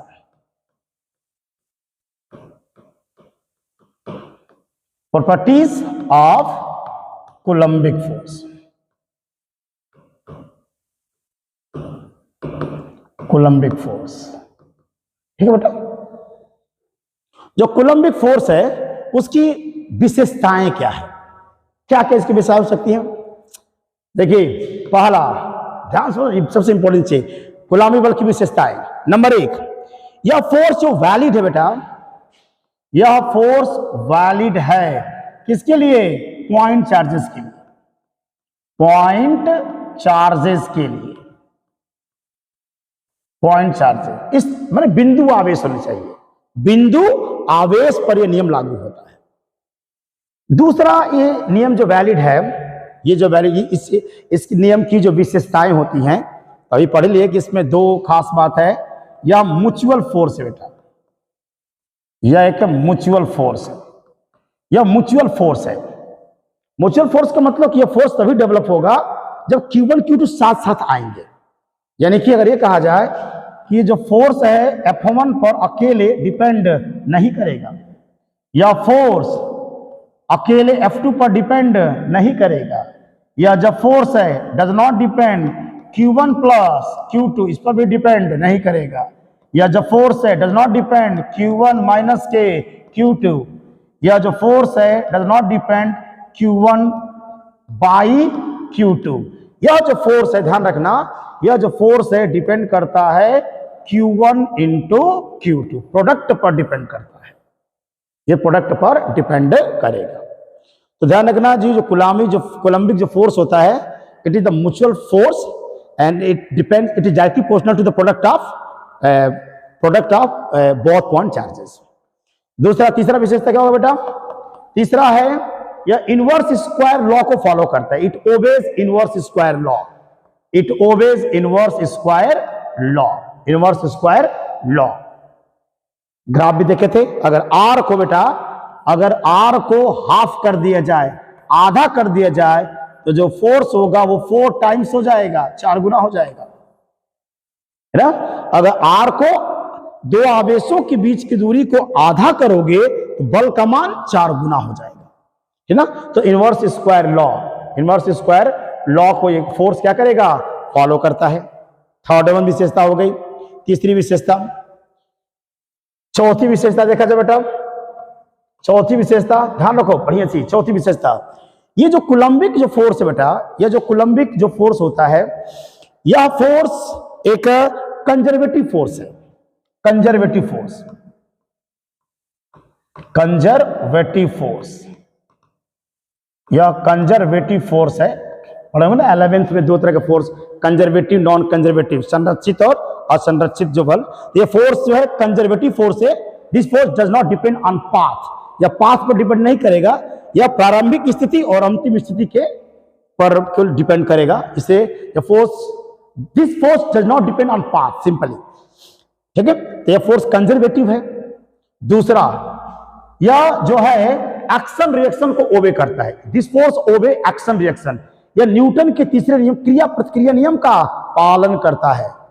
इट ओबेज एक्शन रिएक्शन, ठीक है बेटा, एक्शन एंड रिएक्शन, यह क्रिया प्रतिक्रिया नियम को क्या करता है? फॉलो करता है। गुलामी जो बल है वह क्रिया प्रतिक्रिया नियम को फॉलो करता है। जितना फोर्स Q1 Q2 पर लगाता है, उतना ही फोर्स Q2 Q1 पर लगाएगा। Magnitude by same, direction opposite, direction opposite. तो जो कोलम्बिक फोर्स है वो एक्शन रिएक्शन फोर्स है, कंजर्वेटिव है, इनवर्स स्क्वायर लॉ को फॉलो करता है, ठीक ना, म्यूचुअल फोर्स है, वैलिड फॉर पॉइंट चार्जेस। और देखा जाए क्या कैरेक्टरिस्टिक हो जाएगा इसके अंदर बेटा, और क्या क्या इसके अंदर कैरेक्टरिस्टिक हो सकता है।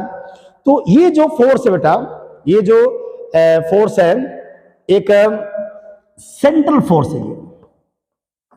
ये क्या बेटा? सेंट्रल फोर्स होता है।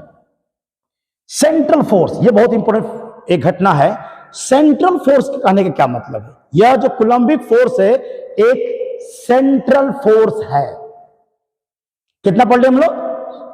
6 कैरेक्टरिस्टिक, 6 विशेषताएं पढ़ लिए। अब थोड़ा सा इसको पढ़ते हैं डीपली कि क्या है इसका मतलब। सेंट्रल फोर्स, कोलम्बिक फोर्स जो है वो सेंट्रल फोर्स होता है, वह जो होता है सेंट्रल फोर्स होता है। इसका मीनिंग है जैसे मान लीजिए कि एक चार्ज बॉडी है, ठीक है बेटा, और यहां भी एक चार्ज कोई बॉडी है ना। इसका भी सेंटर ऑफ मास होगा, सेंटर ऑफ मास C1, और इसका भी सेंटर ऑफ मास होगा बेटा C2। दोनों के सेंटर ऑफ मास को जोड़िए, दोनों के सेंटर ऑफ मास को आप क्या करिए, जोड़ दीजिए, दोनों के सेंटर को जोड़िए। तो पहली चार्ज बॉडी और दूसरी चार्ज बॉडी के अगर सेंटर ऑफ मास को हम जोड़ते हैं तो जो लाइन जनरेट होगी, जो फोर्स होगा ना बेटा, ये फोर्स इसी लाइन के डायरेक्शन में काम करेगा। यानी फोर्स का जो डायरेक्शन होता है वह सेंट्रल फोर्स, वह लाइन जो दोनों के सेंटर को जोड़ने वाली जो लाइन होती है, उसी लाइन के डायरेक्शन में फोर्स का डायरेक्शन होता है। So it is called central force. ये हमारा सेंट्रल फोर्स होता है। अगला कैरेक्टरिस्टिक क्या होगा? अगला कैरेक्टरिस्टिक सबसे इंपॉर्टेंट कैरेक्टरिस्टिक और पूछता है कभी कि न्यूटन साहब का जो फोर्स था बेटा, जो न्यूटन साहब में पढ़ाया गया था कि अगर मान लो कि यहां पर M1 है और यहां पर M2 है और इन दोनों के बीच में अट्रैक्शन जो फोर्स काम कर रहा है वो F बराबर capital G M1 M2 by R square. यह है न्यूटन का ग्रेविटेशनल फोर्स। न्यूटन का ग्रेविटेशनल फोर्स होता है बेटा। और न्यूटन का ग्रेविटेशनल फोर्स इस बात पर डिपेंड नहीं करता है कि M1 और M2 के बीच में कौन सा मीडियम है। तो न्यूटन का जो अट्रैक्शन फोर्स है वह M1 M2 के बीच में मीडियम पर डिपेंड नहीं करता है। लेकिन कोलंबिक जो फोर्स होता है, कोलंबिक फोर्स, अगर ये एक Q1 है बेटा और यहां पर एक Q2 है, तो इन दोनों के बीच में कौन सा मीडियम है, उस मीडियम के नेचर पर यह फोर्स आपका डिपेंड करेगा। बहुत nature of medium, nature of medium, medium का नेचर क्या है, माने उस मीडियम का के की वैल्यू क्या है बेटा। के की वैल्यू डिफाइन करता है, देखे ना परमिटिविटी क्या है, उस मीडियम की परमिटिविटी क्या है। क्योंकि अगर जिस Q1 Q2 के बीच में जो मीडियम है, अगर उस मीडियम की परमिटिविटी बहुत हाई है तो Q1 Q2 के बीच में जो फोर्स जनरेट हो रहा था वो फोर्स कम हो जा रहा था। तो कोलंबिक जो फोर्स होता है वह Q1 Q2 के बीच में जो मीडियम है उसके नेचर पर भी डिपेंड करेगा। और देखा जाए बेटा कितना साथ 8वां कैरेक्टरिस्टिक देख लिया जाए। जनरली अगर कहा देखिए R इज लेस देन 10 के पावर माइनस के 15 मीटर, तो नॉट वैलिड। ये वैलिड नहीं होगा बेटा, इट इज नॉट वैलिड। बहुत कम डिस्टेंस हो जाएगा तो वैलिड नहीं होगा। कितना हो जाएगा? Character number 9। इसका जो नेचर है बेटा, इस फोर्स का जो नेचर है, इस फोर्स का जो नेचर है वो दोनों ही नेचर है, अट्रैक्टिव भी है और रिपल्सिव भी है। इस फोर्स जैसे ये जो फोर्स होता है बेटा, ये जो फोर्स है, ये जो न्यूटन साहब का जो ग्रेविटेशनल फोर्स होता है वो केवल अट्रैक्टिव होता है। लेकिन जो कोलंबिक जो फोर्स होता है वो अट्रैक्टिव भी हो सकता है और रिपल्सिव भी हो सकता है। माने आकर्षण भी हो सकता है और प्रतिकर्षण भी हो सकता है। आप जान चुके हैं ना। तो इसका जो नेचर है बेटा अट्रैक्टिव, या अट्रैक्टिव भी हो सकता है और रिपल्सिव भी हो सकता है। दोनों नेचर हो सकते हैं, अट्रैक्शन रिपल्सन दोनों ही इसके अंतर्गत आ जाएंगे। ओके बेटा। कैरेक्टर नंबर अगर देखा जाए 10, 10वां कैरेक्टर क्या इसका है कोलंबिक फोर्स का। तो कोलंबिक जो फोर्स है अगर मैं कंपेयर करूं तो आप लोग पढ़े होंगे 11th के एनसीईआरटी टेक्स्ट बुक में, पहले फिजिक्स में, कि 4 तरह के फोर्स होते हैं। 4 तरह के फोर्स होते हैं, आपको याद होगा। एक होगा Fg ग्रेविटेशनल फोर्स, एक होता है वीक फोर्स, और एक होता है बेटा वही कोलंबिक फोर्स इलेक्ट्रोस्टैटिक फोर्स, और एक होता है न्यूक्लियर फोर्स। और इनमें रेशियो होता है 1 रेशियो 10 के पावर 25, रेशियो 10 के पावर 36, रेशियो 10 के पावर 38। ओके। अगर मैं इनमें कंपेयर करूं बेटा, ये हम इसकी बात कर रहे हैं, ये कोलंबिक फोर्स है, ये हम लोग कोलंबिक फोर्स है Fe, यानी कि 1/4 पाई epsilon 0 K and Q1 Q2 by R square. Okay. ये जो फोर्स है आप देख लीजिए, यह जो फोर्स है बहुत स्ट्रॉन्गर है। कुलम्बिक फोर्स बहुत स्ट्रॉन्गर होता है किसके? ग्रेविटेशनल फोर्स, बहुत ज्यादा। तो जो कुलम्बिक फोर्स है, कुलामी जो बल होता है बेटा, कुलामी जो बल होता है वो गुरुत्वाकर्षण बल से बहुत ही प्रबल होता है। लगभग देखिए 10 की पावर लगभग 36 टाइम्स, 10 के घात 36 गुना, बहुत स्ट्रॉन्गर है। तो जो कुलम्बिक जो फोर्स होता है वो ग्रेविटेशनल फोर्स से बहुत स्ट्रॉन्गर फोर्स होता है। अगर मैं बात करूं इसके बीच में, अगर मैं तुलना करूं कुलामी बल और नाभिकीय अंतः बल में कंपेयर करूं तो ये उससे वीक हो जाएगा ना। ये जो है वीक फोर्स है, दिस इज किससे? Nuclear force. न्यूक्लियर फोर्स से अगर दोनों में कितना गुना की बात करेंगे तो हम जानते हैं कि अगर Fn की बात करो बेटा न्यूक्लियर फोर्स, अब भाई अगर इलेक्ट्रोस्टैटिक फोर्स को अगर देखोगे तो ये होगा बेटा 10 के पावर 38 और ये होगा 10 के पावर 36, यानी कि 10 के पावर 2 यानी कि 100। यानी कि जो न्यूक्लियर फोर्स है बेटा, न्यूक्लियर फोर्स लगभग 100 गुना ताकतवर होता है किससे? इलेक्ट्रिकल फोर्स से। सबसे ताकतवर फोर्स कौन होगा? जो न्यूक्लियस के अंदर न्यूक्लियंस को बाइंड करता है, वह फोर्स कुलम्बिक फोर्स से भी लगभग 100 गुना अधिक ताकतवर होता है। तो जो कुलम्बिक फोर्स है वह न्यूक्लियर फोर्स से तो कमजोर होता है, लेकिन ग्रेविटेशनल फोर्स से बहुत स्ट्रांगर होगा। आपके वीक फोर्स से भी क्या होता है? स्ट्रांग होता है। ठीक है बेटा, वीक फोर्स से भी आपका स्ट्रांग हो जाता है।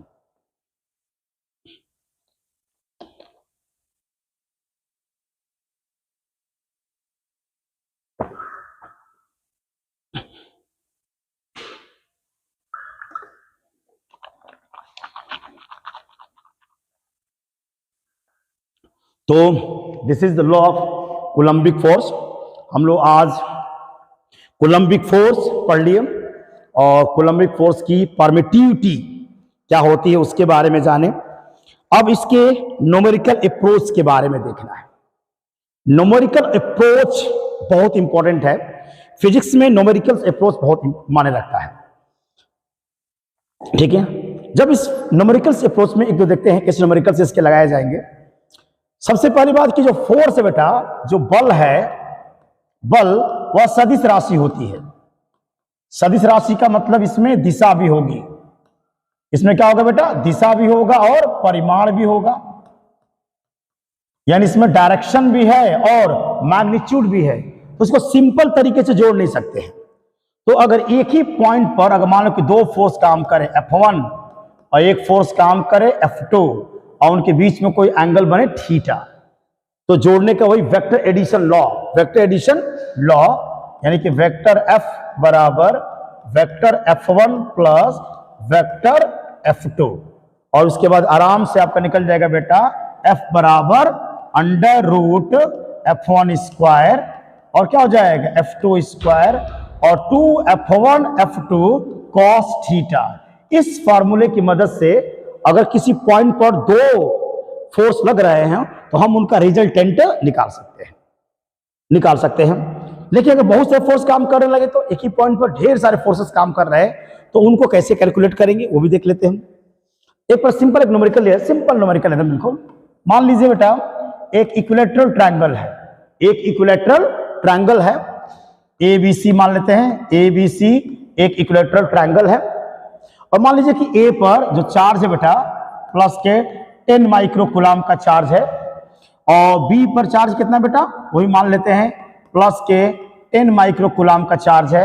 C पर कितना चार्ज है बेटा प्लस के 10 माइक्रोकूलम का चार्ज है।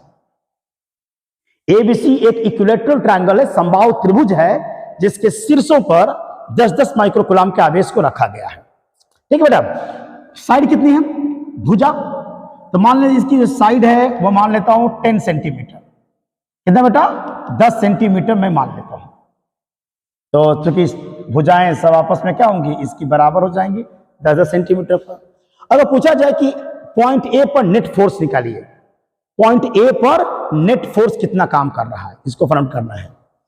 तो पॉइंट ए पर नेट निकालना है तो पहले निकालेंगे force between AB and force between AC।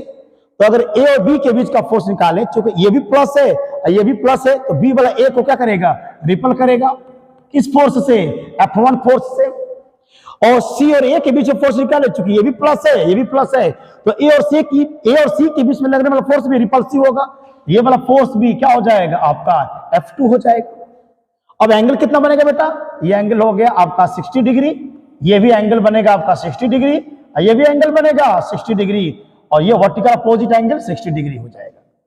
तो अगर ए पर दो फोर्स काम करें, F1 और F2, और उनके बीच को अब कैसे कैलकुलेट करेंगे, सिंपल न्यूमेरिकल्स। मान लीजिए अगर मैं F1 को निकालना चाहूं, F1 को निकाल रहा हूं बेटा, यानी कि ए और बी के बीच का रिपल्सन फोर्स, तो क्या हो जाएगा 9 × 10⁻⁹ Q1 कितना बेटा, 10 माइक्रोकूलम। तो ये हो जाएगा 10 × 10⁻⁻⁶, और इंटू Q2 भी 10 माइक्रोकूलम है, तो वह भी हो जाएगा बेटा 10 × 10⁻⁻16, और डिस्टेंस कितना बेटा 10 सेंटीमीटर। तो R है वह 10 सेंटीमीटर है बेटा, तो ये हो जाएगा 10/100, यानी कि 1/10, यानी 10⁻⁻1 मीटर। तो डिस्टेंस रखेंगे R², 10⁻⁻1 का क्या होगा बेटा, स्क्वायर हो गया। अगर मैं इसको सॉल्व कर दूं बेटा, तो F1 की वैल्यू सब बच्चे सॉल्व कर सकते हैं, एकदम इजी क्वेश्चन है। तो ये हो जाएगा बेटा 9 × 10 के पावर, ये हो जाएगा 9, और इंच को मिलाएंगे 10 के पावर -5 और 10 की पावर -5 हो ना बेटा, ये हो जाएगा 10 के पावर -10 होगा। समझ रहे होंगे बेटा, ये दोनों मिल करके 10 के पावर -5 और 10 के पावर -5 माइनस के कितना होगा बेटा 10 हो जाएगा, और इसके स्क्वायर कर दो बेटा, ये हो जाएगा 10 के पावर -2 हो जाएगा। तो अगर मैं F1 को सॉल्व कर दूं बेटा, F1 कितना हो जाएगा, तो ये वाला ऊपर जाएगा बेटा, अच्छा ऊपर कितना हो जाएगा, 9 × 10 के पावर कितना हो जाएगा -1, और नीचे हो जाएगा 10 के पावर -2, ऊपर ले जाओ तो 9 × 10 के पावर -1 × 10 के पावर 2, यानी कि 90 कितना होगा बेटा 90 न्यूटन, 90 न्यूटन का फोर्स F1 हमारा निकल गया। तो F1 जो होगा वो कितना हो गया बेटा 90, 10 के पावर कितना हो गया बेटा 90 न्यूटन F1 हो गया, और F2 भी ठीक उतना ही होगा, सेम है। तो हमारा F2 भी कितना होगा बेटा, वो भी 90 न्यूटन हो गया। अब मुझे F1 में F2 को जोड़ना है, लेकिन ध्यान देना है वेक्टर एडिशन लॉ है बेटा, वेक्टर एडिशन लॉ है, यानी F1 में जोड़ना है F2 को वेक्टर लॉ के तहत। हमको लेना है वेक्टर F, ये हमको चाहिए। F1 में F2 को जोड़ना है किसके तहत, वेक्टर एडिशन लॉ। जब हम दो वेक्टरों को जोड़ते हैं, एक वेक्टर में दूसरे वेक्टर को जोड़ते हैं, तो हम लोग का जो फार्मूला होता है वो होता है F बराबर क्या होगा F1² प्लस कितना होगा बेटा F2², और ये हो जाएगा 2F1 F2 cos theta, 2F1 F2 cos के थीटा। अब इसमें F1 पता है बेटा, F1 कितना है, F1 90 न्यूटन, F2 भी 90 न्यूटन, और थीटा कितना है, थीटा मैंने F1 F2 के बीच का एंगल कितना बेटा 60 अंश, बस रख देंगे, इसकी वैल्यू क्या होगी आ जाएगी। तो सॉल्व कर दूं मैं इसको, अगर मैं इसको सॉल्व कर दूं बेटा, तो हम लोग का था F बराबर आया था F1² F2², और हो जाएगा 2F1 F2 और cos के थीटा। F1 कितना आया था बेटा 90 न्यूटन, और F2 भी कितना आया था 90 न्यूटन, और थीटा कितना था हम लोग का 60 डिग्री। तो इसका मीनिंग कि F1 जो है बेटा वो F2 के क्या है बराबर है मैग्नीट्यूड वाइज। तो थोड़ा सा और इसको सिंप्लीफाई कर देते हैं, ये वैल्यू यहां पर अगर मैं रख दूं तो हो जाएगा बेटा F बराबर क्या होगा F1², जहां जहां F2 है वहां वहां F1 लिख सकते हो, F1², यहां भी हो जाएगा बेटा F1², और यहां भी हो जाएगा 2F1², और cos के 60 डिग्री, क्योंकि F2 बराबर F1 समझ रहे होंगे, सिंपल कैलकुलेशन है भाई। cos 60 की वैल्यू कितना था बेटा? cos 60 की वैल्यू होती है 1/2, तो इसकी वैल्यू हो जाएगा 1/2, A2 से कैंसिल हो जाएगा, हो जाएगा F बराबर अंडर रूट के 3F1 स्क्वायर। जब इसको सॉल्व करेंगे तो आ जाएगा रूट के 3F1 और ये हो जाएगा रूट के 3 इंटू 90, यानी कि 90√3 न्यूटन का फोर्स काम करेगा। तो पॉइंट ए पर जो नेट फोर्स होगा बेटा वह कितना होगा? 90√3 न्यूटन का फोर्स काम करेगा। बिल्कुल सिंपल एक न्यूमेरिकल लगाया गया है। अभी बहुत जटिल न्यूमेरिकल्स लगाएंगे, जैसे नीट IIT लेवल के क्वेश्चंस को कैसे सॉल्व कर सकते हैं, ये तरीका भी हम लोग सीखेंगे। चलिए एक क्वेश्चन नीट कर लेते हैं। एक नीट का क्वेश्चन लगाया जाए। 2019 में एक सिंपल क्वेश्चन नीट ने पूछा था। क्वेश्चन दिया था, ये क्वेश्चन है बेटा नीट का क्वेश्चन है, 2019 में क्वेश्चन ये आया था। सिंपल क्वेश्चन पूछा था कि मान लीजिए कि यहां पर चार्ज है प्लस के क्यू, ठीक है बेटा, और यहां पर चार्ज है माइनस के क्यू, और दोनों के बीच की डिस्टेंस कुछ होगा, ठीक है, एक प्लस क्यू माइनस क्यू। तो इनके बीच में एक अट्रैक्शन फोर्स लग रहा था, कितना? F फोर्स लग रहा है। कितना लग रहा है बेटा? F फोर्स आपका लग रहा है। ये पहला फिनोमिना है। अब दूसरी फिनोमिना ये बोल रहा है कि यदि मान लीजिए कि जो हम लोग का प्लस क्यू चार्ज है और ये माइनस के क्यू चार्ज है, डिस्टेंस वही है, अगर पहले से 25% जो चार्ज है वो दूसरे वाले में ट्रांसफर कर दिया जाए, अगर ए का 25% चार्ज दूसरी बॉडी में ट्रांसफर कर दिया जाए, और अब मान लीजिए कि इनके बीच लगने वाला फोर्स F1 है, तो F1 और F में क्या रिलेशन होगा? F1 F का कितना टाइम्स होगा? F1 F का कितना टाइम्स होगा? जैसे ऑप्शन दिया था, मान लीजिए शायद 16/9F हो सकता है, शायद 9/16F, थर्ड वन आपको दिया था शायद F, और चौथा मान लेता हूं मैं नन ऑफ दीज मान लेता हूं। इनमें से कौन सा ऑप्शन सही है? कौन सा ऑप्शन सही है? क्वेश्चन डाल लीजिए, नीट 2019 का सिंपल क्वेश्चन है। क्वेश्चन क्या था? Plus Q charge minus Q charge, और दोनों के बीच की डिस्टेंस कितना है? R है। अब क्वेश्चन ये कह रहा है इनके बीच में कोई फोर्स लगा है बेटा, कोई फोर्स लग रहा है। अगर पहली बॉडी का प्लस क्यू का 50% चार्ज दूसरी बॉडी में ट्रांसफर कर दिया जाए, तो अब इन दोनों के बीच में जो फोर्स जो लग रहा है उस फोर्स की वैल्यू क्या हो जाएगी? परसेंटेज के सवाल को लगाने के लिए सबसे ज्यादा बेहतर होता है ना कि 100 मान लेते हैं, क्योंकि बराबर है, ये भी प्लस क्यू ये भी माइनस क्यू, बराबर मैग्नीट्यूड है बेटा, तो 100 मान के हम सवाल को आसानी से लगा सकते हैं। जैसे कैसे? देखो, अगर मैं इस क्वेश्चन को सॉल्व करूं इजी तरीका से, एकदम सिंपल तरीका से, तो क्या करोगे? मान लेते बेटा, यहां देखो, मान लेते यहां चार्ज है प्लस के 100 और यहां चार्ज कितना है बेटा? माइनस के 100 मान लेता हूं मैं, और डिस्टेंस कितना है बेटा? R है। फोर्स कितना लग रहा है? F है। तो हम लोग का फॉर्मूला क्या बनेगा? F बराबर K 100 इंटू 100/R²। इक्वेशन क्या हो गया? फर्स्ट हो गया। गेटिंग? अब क्या हो गया? अगर 25% चार्ज इसमें का 25%, हमने इसको शुरू में क्या 100 माना है, तो 100 में से 25 निकल गया तो कितना बचेगा? 75 बचेगा। बोलो बेटा, तो यहां पर हो गया 75 चार्ज। कूलाम मान लेते हैं, कूलाम, ये भी होगा कूलाम। अब प्लस के 75 कूलाम का चार्ज बचा। अब ये 25 जाकर इसमें जुड़ेगा। पहले है कितना था बेटा? माइनस के 100, तो माइनस के 100 में आके प्लस 25 चिपक गया, तो कितना हो जाएगा? माइनस के 75 कूलाम। इसका मतलब कि दूसरी बॉडी पर जो चार्ज होगा माइनस के 75 कूलाम का चार्ज हो जाएगा। और डिस्टेंस कितना है? R है। फोर्स कितना बेटा? फोर्स है हमारा F1, हमको F1 का मान निकालना है, तो हो जाएगा F1 बराबर हो जाएगा K और इंटू 75 इंटू 75 और बाई क्या होगा? R²। इक्वेशन क्या हो गया? सेकंड हो गया। अब हमें F2 में सेकंड में इक्वेशन सेकंड में इक्वेशन फर्स्ट से क्या करेंगे? डिवाइड कर देंगे। क्या करेंगे बेटा, डिवाइड कर दिया जाएगा।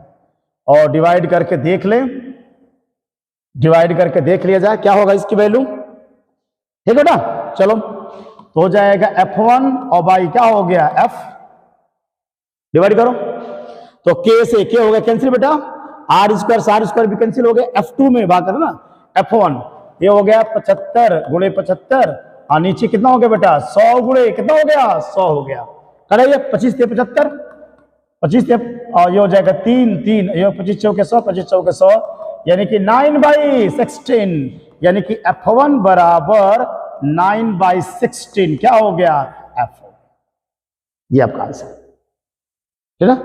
तो इस तरीके से क्वेश्चंस को हम लोग क्या कर सकते हैं, लगा सकते हैं। देखो न्यूमेरिकल्स लगाने के लिए कंसेप्ट चाहिए, न्यूमेरिकल रटना नहीं है, बस उसे कुछ कंसेप्ट है उसको जान लेंगे, किसी भी तरह का न्यूमेरिकल्स आप लगा सकते हो। एक और कंसेप्ट थोड़ा बता दो आप लोगों को, बहुत जरूरत पड़ता है ना, बहुत कंसेप्ट सिंपल न्यूमेरिकल करा रहे हैं, ये बहुत ही टफ, जब गॉस थ्योरम हम पढ़ोगे तो तब पता चलेगा फिजिक्स क्या होता है। गॉस थ्योरम से जब इलेक्ट्रिक फील्ड इंटेंसिटी जब निकालना हम लोग सीखेंगे, हर तरह के क्वेश्चंस को सॉल्व कर सकते हैं।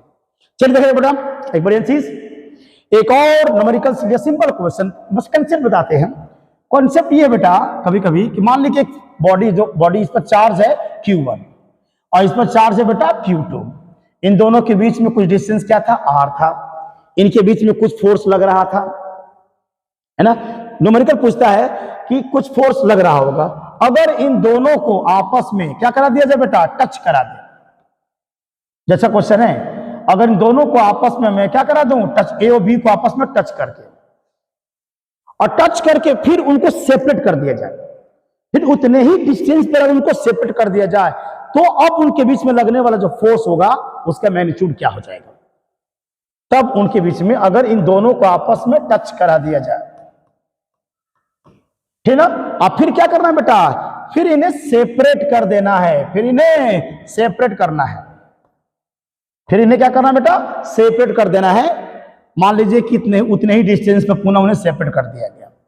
तो पहली बॉडी पर बिफोर टचिंग करने के पहले चार्ज Q1 था, इस पर चार्ज क्या था Q2, और चार्ज के अंदर कैरेक्टर होता है बेटा एडिटिविटी।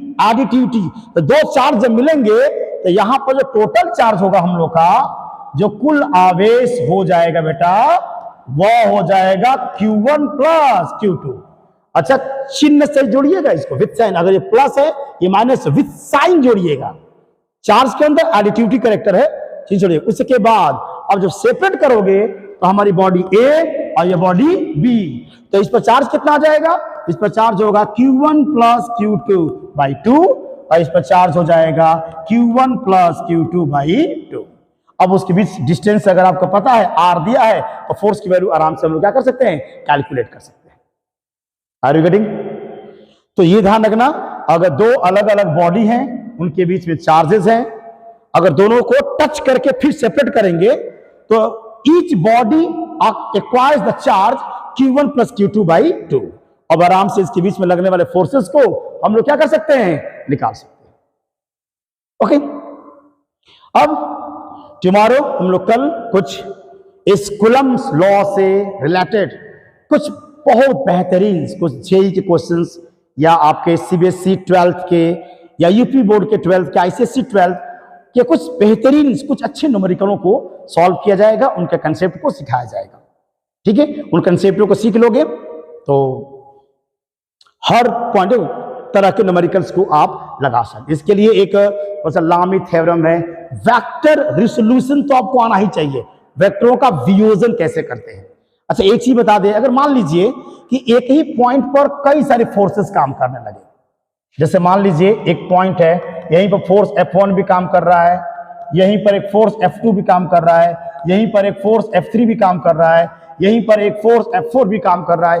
एक ही पॉइंट पर अगर बहुत से फोर्सेस काम कर रहा है तो उनका रिजल्टेंट कैसे फाइंड आउट करेंगे, रिजल्टेंट कैसे फाइंड आउट करेंगे? तो रिजल्टेंट निकालने के दो तरीके हैं। एक तो हम चाहें तो इनको लगा सकते हैं I cap, J cap, K cap की मदद से हम सारे न्यूमेरिकल्स को लगा सकते हैं ना। I cap, J cap, K cap बहुत एक अच्छा कंसेप्ट है, उनकी मदद से यूनिट कैप की मदद से भी न्यूमेरिकल्स लगा सकते हैं।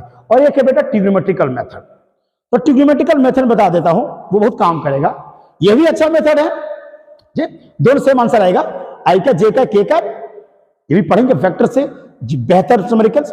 इस न्यूमेरिकल मैंने एक ही पॉइंट पर अगर दो से ज्यादा फोर्सेस काम करेंगे, उन सबका रिजल्टेंट निकालना चाहते हैं, तो देयर आर मैनी मेथड्स, है ना, by using a simple trigonometrical method और by using the I cap, J cap, K cap की मदद से भी हम क्वेश्चन को सॉल्व कर सकते हैं। ट्रिग्नोमेट्रिकल मेथड भी सिखाते हैं कैसे लगाते हैं। ट्रिग्नोमेट्रिकल मेथड तो बता दें, बस आइडियाज एक दे रहा हूं। देखो बेटा, मान ले एक पॉइंट पर फोर्स काम कर रहा है F1, उसी पॉइंट पर एक और फोर्स काम कर रहा है F2, उसी पॉइंट पर एक और फोर्स काम कर रहा है F3, उसी पर एक और फोर्स काम कर रहा है F4, जितने भी हो सकते हैं, no problem at all, no problem at all. इन सबको जोड़ना है, इन सबको जोड़ना है, यानी हमको निकालना है वेक्टर F बराबर vector F1 plus vector F2 plus vector F3 plus vector F4 plus dot dot dot, इसकी वैल्यू हमको निकालनी है। Okay, superposition. अब निकालने का एक तो आई कैप जे कैप मुझे पर्सनली बहुत पसंद है, आई कैप जे कैप मेथड, देखिए आप लोग के लिए पर एक ट्रिग्नोमेट्रिकल मेथड बताते हैं। क्या करेंगे हम, सबसे पहला मेथड ये होता है कि आप किसी एक फोर्स को अलोंग एक्स एक्सिस मान लीजिएगा। मान लो कि ये वाला फोर्स है जो बेटा हमारा अलोंग एक्स एक्सिस काम कर रहा है, और सारे फोर्स को आप अलोंग एक्स और अलोंग वाई क्या करिएगा, स्प्लिट कर दीजिएगा, तोड़ दीजिएगा। हाँ, इसके लिए एंगल पता होना चाहिए। मान लीजिए कि इनके बीच का एंगल मान लेता हूं बेटा अल्फा है ना, मान लेते हैं इनके बीच का एंगल मान लेता हूं कि बीटा है, और इनके बीच का एंगल क्या है बेटा, गामा है। अब इनको जोड़ के हमको रिजल्टेंट बता देना है, तो तरीका सीख लीजिए। पहले निकालेंगे एक्स, हॉरिजॉन्टल कंपोनेंट। तो किसी वेक्टर को जब स्प्लिट करते हैं, हॉरिजॉन्टल कंपोनेंट किस में होता है, कास में होता है, वर्टिकल साइन में होगा। तो एक्स बराबर एक्स कंपोनेंट इसका मैं निकालने जा रहा हूं। तो एक्स कंपोनेंट, अगर किसी एक फोर्स को आप अलोंग एक्स मानेंगे, तो F1 का एक्स एक्सिस के साथ एंगल कितना बन जाएगा, 0 बन जाएगा, 0 बनेगा, तो हो जाएगा F1 कास के 0 डिग्री प्लस, अब होगा बेटा F2 कास के अल्फा, इस वाले का एक्स कंपोनेंट माने हॉरिजॉन्टल कंपोनेंट इतना हो जाएगा। और अगर मैं F3 का निकालूं बेटा, F3 का, तो F3 कॉस, और एंगल जो होता है ना फ्रॉम एक्स एक्सिस, हमको ये वाला एंगल चाहिए, पूरा यहां से लेकर यहां तक एंगल चाहिए, एक्स एक्सिस से उस वेक्टर का एंगल हमको चाहिए। तो अगर मैं F3 का, देखो बेटा, अगर F3 का मैं एंगल मेजर करूं फ्रॉम एक्स एक्सिस, तो अल्फा प्लस बीटा होगा। तो कॉस कितना हो जाएगा बेटा, अल्फा प्लस बीटा हो जाएगा। अब आ जाएगा बेटा F4 निकाल लीजिए, तो F4 के लिए हो जाएगा कॉस के एंगल कहां से, फ्रॉम एक्स एक्सिस, तो अल्फा बीटा गामा, तीनों को जोड़ना पड़ेगा। तो alpha plus beta plus gamma, ये हो गया बेटा। और उसके बाद वाई कंपोनेंट, वर्टिकल कंपोनेंट निकालेंगे। कुछ नहीं करना है, बस जहां जहां कॉस है वहां वहां साइन कर दीजिए, वहां वहां साइन कर दीजिए बेटा। तो क्या होगा, F1 साइन 0 डिग्री, उसके बाद F2 साइन अल्फा, इसके बाद होगा बेटा F3 साइन के अल्फा प्लस बीटा, और उसके बाद F4 साइन के alpha plus beta plus gamma.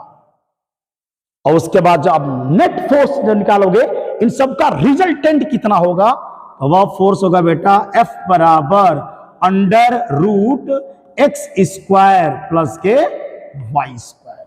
यहां से आसानी से निकल जाएगा। इन सब मैंने कितने फोर्स है, 4 फोर्सेस हैं, इन सारे फोर्सेस को जोड़ने पर उनका जो रिजल्टेंट वैल्यू है वह कितनी होगी, निकल जाएगी। एंगल बता सकते हैं, एंगल जो इन सब का जो रिजल्टेंट होगा वो फ्रॉम एक्स एक्सिस से कितने एंगल पर काम कर रहा है वो भी निकाल सकते हैं बेटा। वह हो जाएगा थीटा बराबर हो जाएगा बेटा tan inverse y by x. इस फार्मूले से एंगल भी हमको पता चल जाएगा, जहां थीटा क्या बेटा, थीटा है रिजल्टेंट, जो रिजल्टेंट वेक्टर का एंगल फ्रॉम एक्स एक्सिस। तो this is the good way to find the this is the good way to find the resultant and direction if two and more than two forces are acted at a point. Another method we will discuss further, I cap, J cap, K cap etc. वो भी बहुत अच्छा method है, तो इस technique से भी questions को लगा सकते हैं। ओके, इसके लिए दो चीज, जितने भी हार्ड न्यूमेरिकल्स होंगे, एक और जान लीजिए, Lami theorem, sine rule, cosine rule, ये सब आपको आने चाहिए थोड़ा बहुत, कुछ सब 11th के पार्ट है। एक दो रूल्स थोड़ा सा बता दे तो हल्का सा, जैसे जरूरत पड़ेगी सब मैथ के क्वेश्चन सॉल्व करते समय। जैसे क्या होता है बेटा, साइन रूल। क्या होता है साइन रूल, थोड़ा जान लीजिए हल्का सा, साइन रूल क्या होता है। साइन रूल का मतलब, अगर कोई ट्रायंगल है बेटा, मान लीजिए ए है, बी है और क्या है, सी है ना। एंगल ए के सामने की साइड को क्या कहते हैं बेटा, स्मॉल ए कहा जाता है। एंगल बी के सामने की साइड को स्मॉल बी कहते हैं, और एंगल सी के सामने की साइड को स्मॉल सी कहते हैं। तो according to sine rule, sine A by A equals sine B by B equals sine C by C equals constant. ये भी यूज हम करेंगे न्यूमेरिकल लगाते समय, साइन रूल यूज कर सकते हैं। एक इंपॉर्टेंट है कोसाइन रूल, ये भी इंपॉर्टेंट है बहुत ज्यादा। कोज्जा नियम, कोसाइन रूल मोस्ट इंपॉर्टेंट है। तो कोसाइन रूल में क्या होगा बेटा, कोसाइन रूल भी ये कहता है कि मान लीजिए एक ट्रायंगल है, सेम वही ए बी सी, और मान लें कि ये साइड हमारी ए है, ये साइड बी है और ये साइड सी है। कोसाइन रूल कहता है कि relation between if sides and angle. अगर किसी भी ट्रायंगल की तीनों साइड पता है तो हम एंगल बता सकते हैं। जैसे मान लीजिए हो जाएगा, कितना होगा बेटा, कॉस ए, तो कॉस ए का फॉर्मूला होगा B square plus C square minus ए स्क्वायर अपॉन 2bc। जिस एंगल को लेते हैं बेटा ना, उसके सामने वाली साइड को माइनस करेंगे। अगर मान लो कॉस बी आ गया, जैसे कॉस बी अगर हमको निकालना है तो बेटा कॉस बी, तो साइड बी को माइनस करोगे। कॉस बी का फॉर्मूला क्या बनेगा बेटा, A square plus C square minus B square upon 2ac।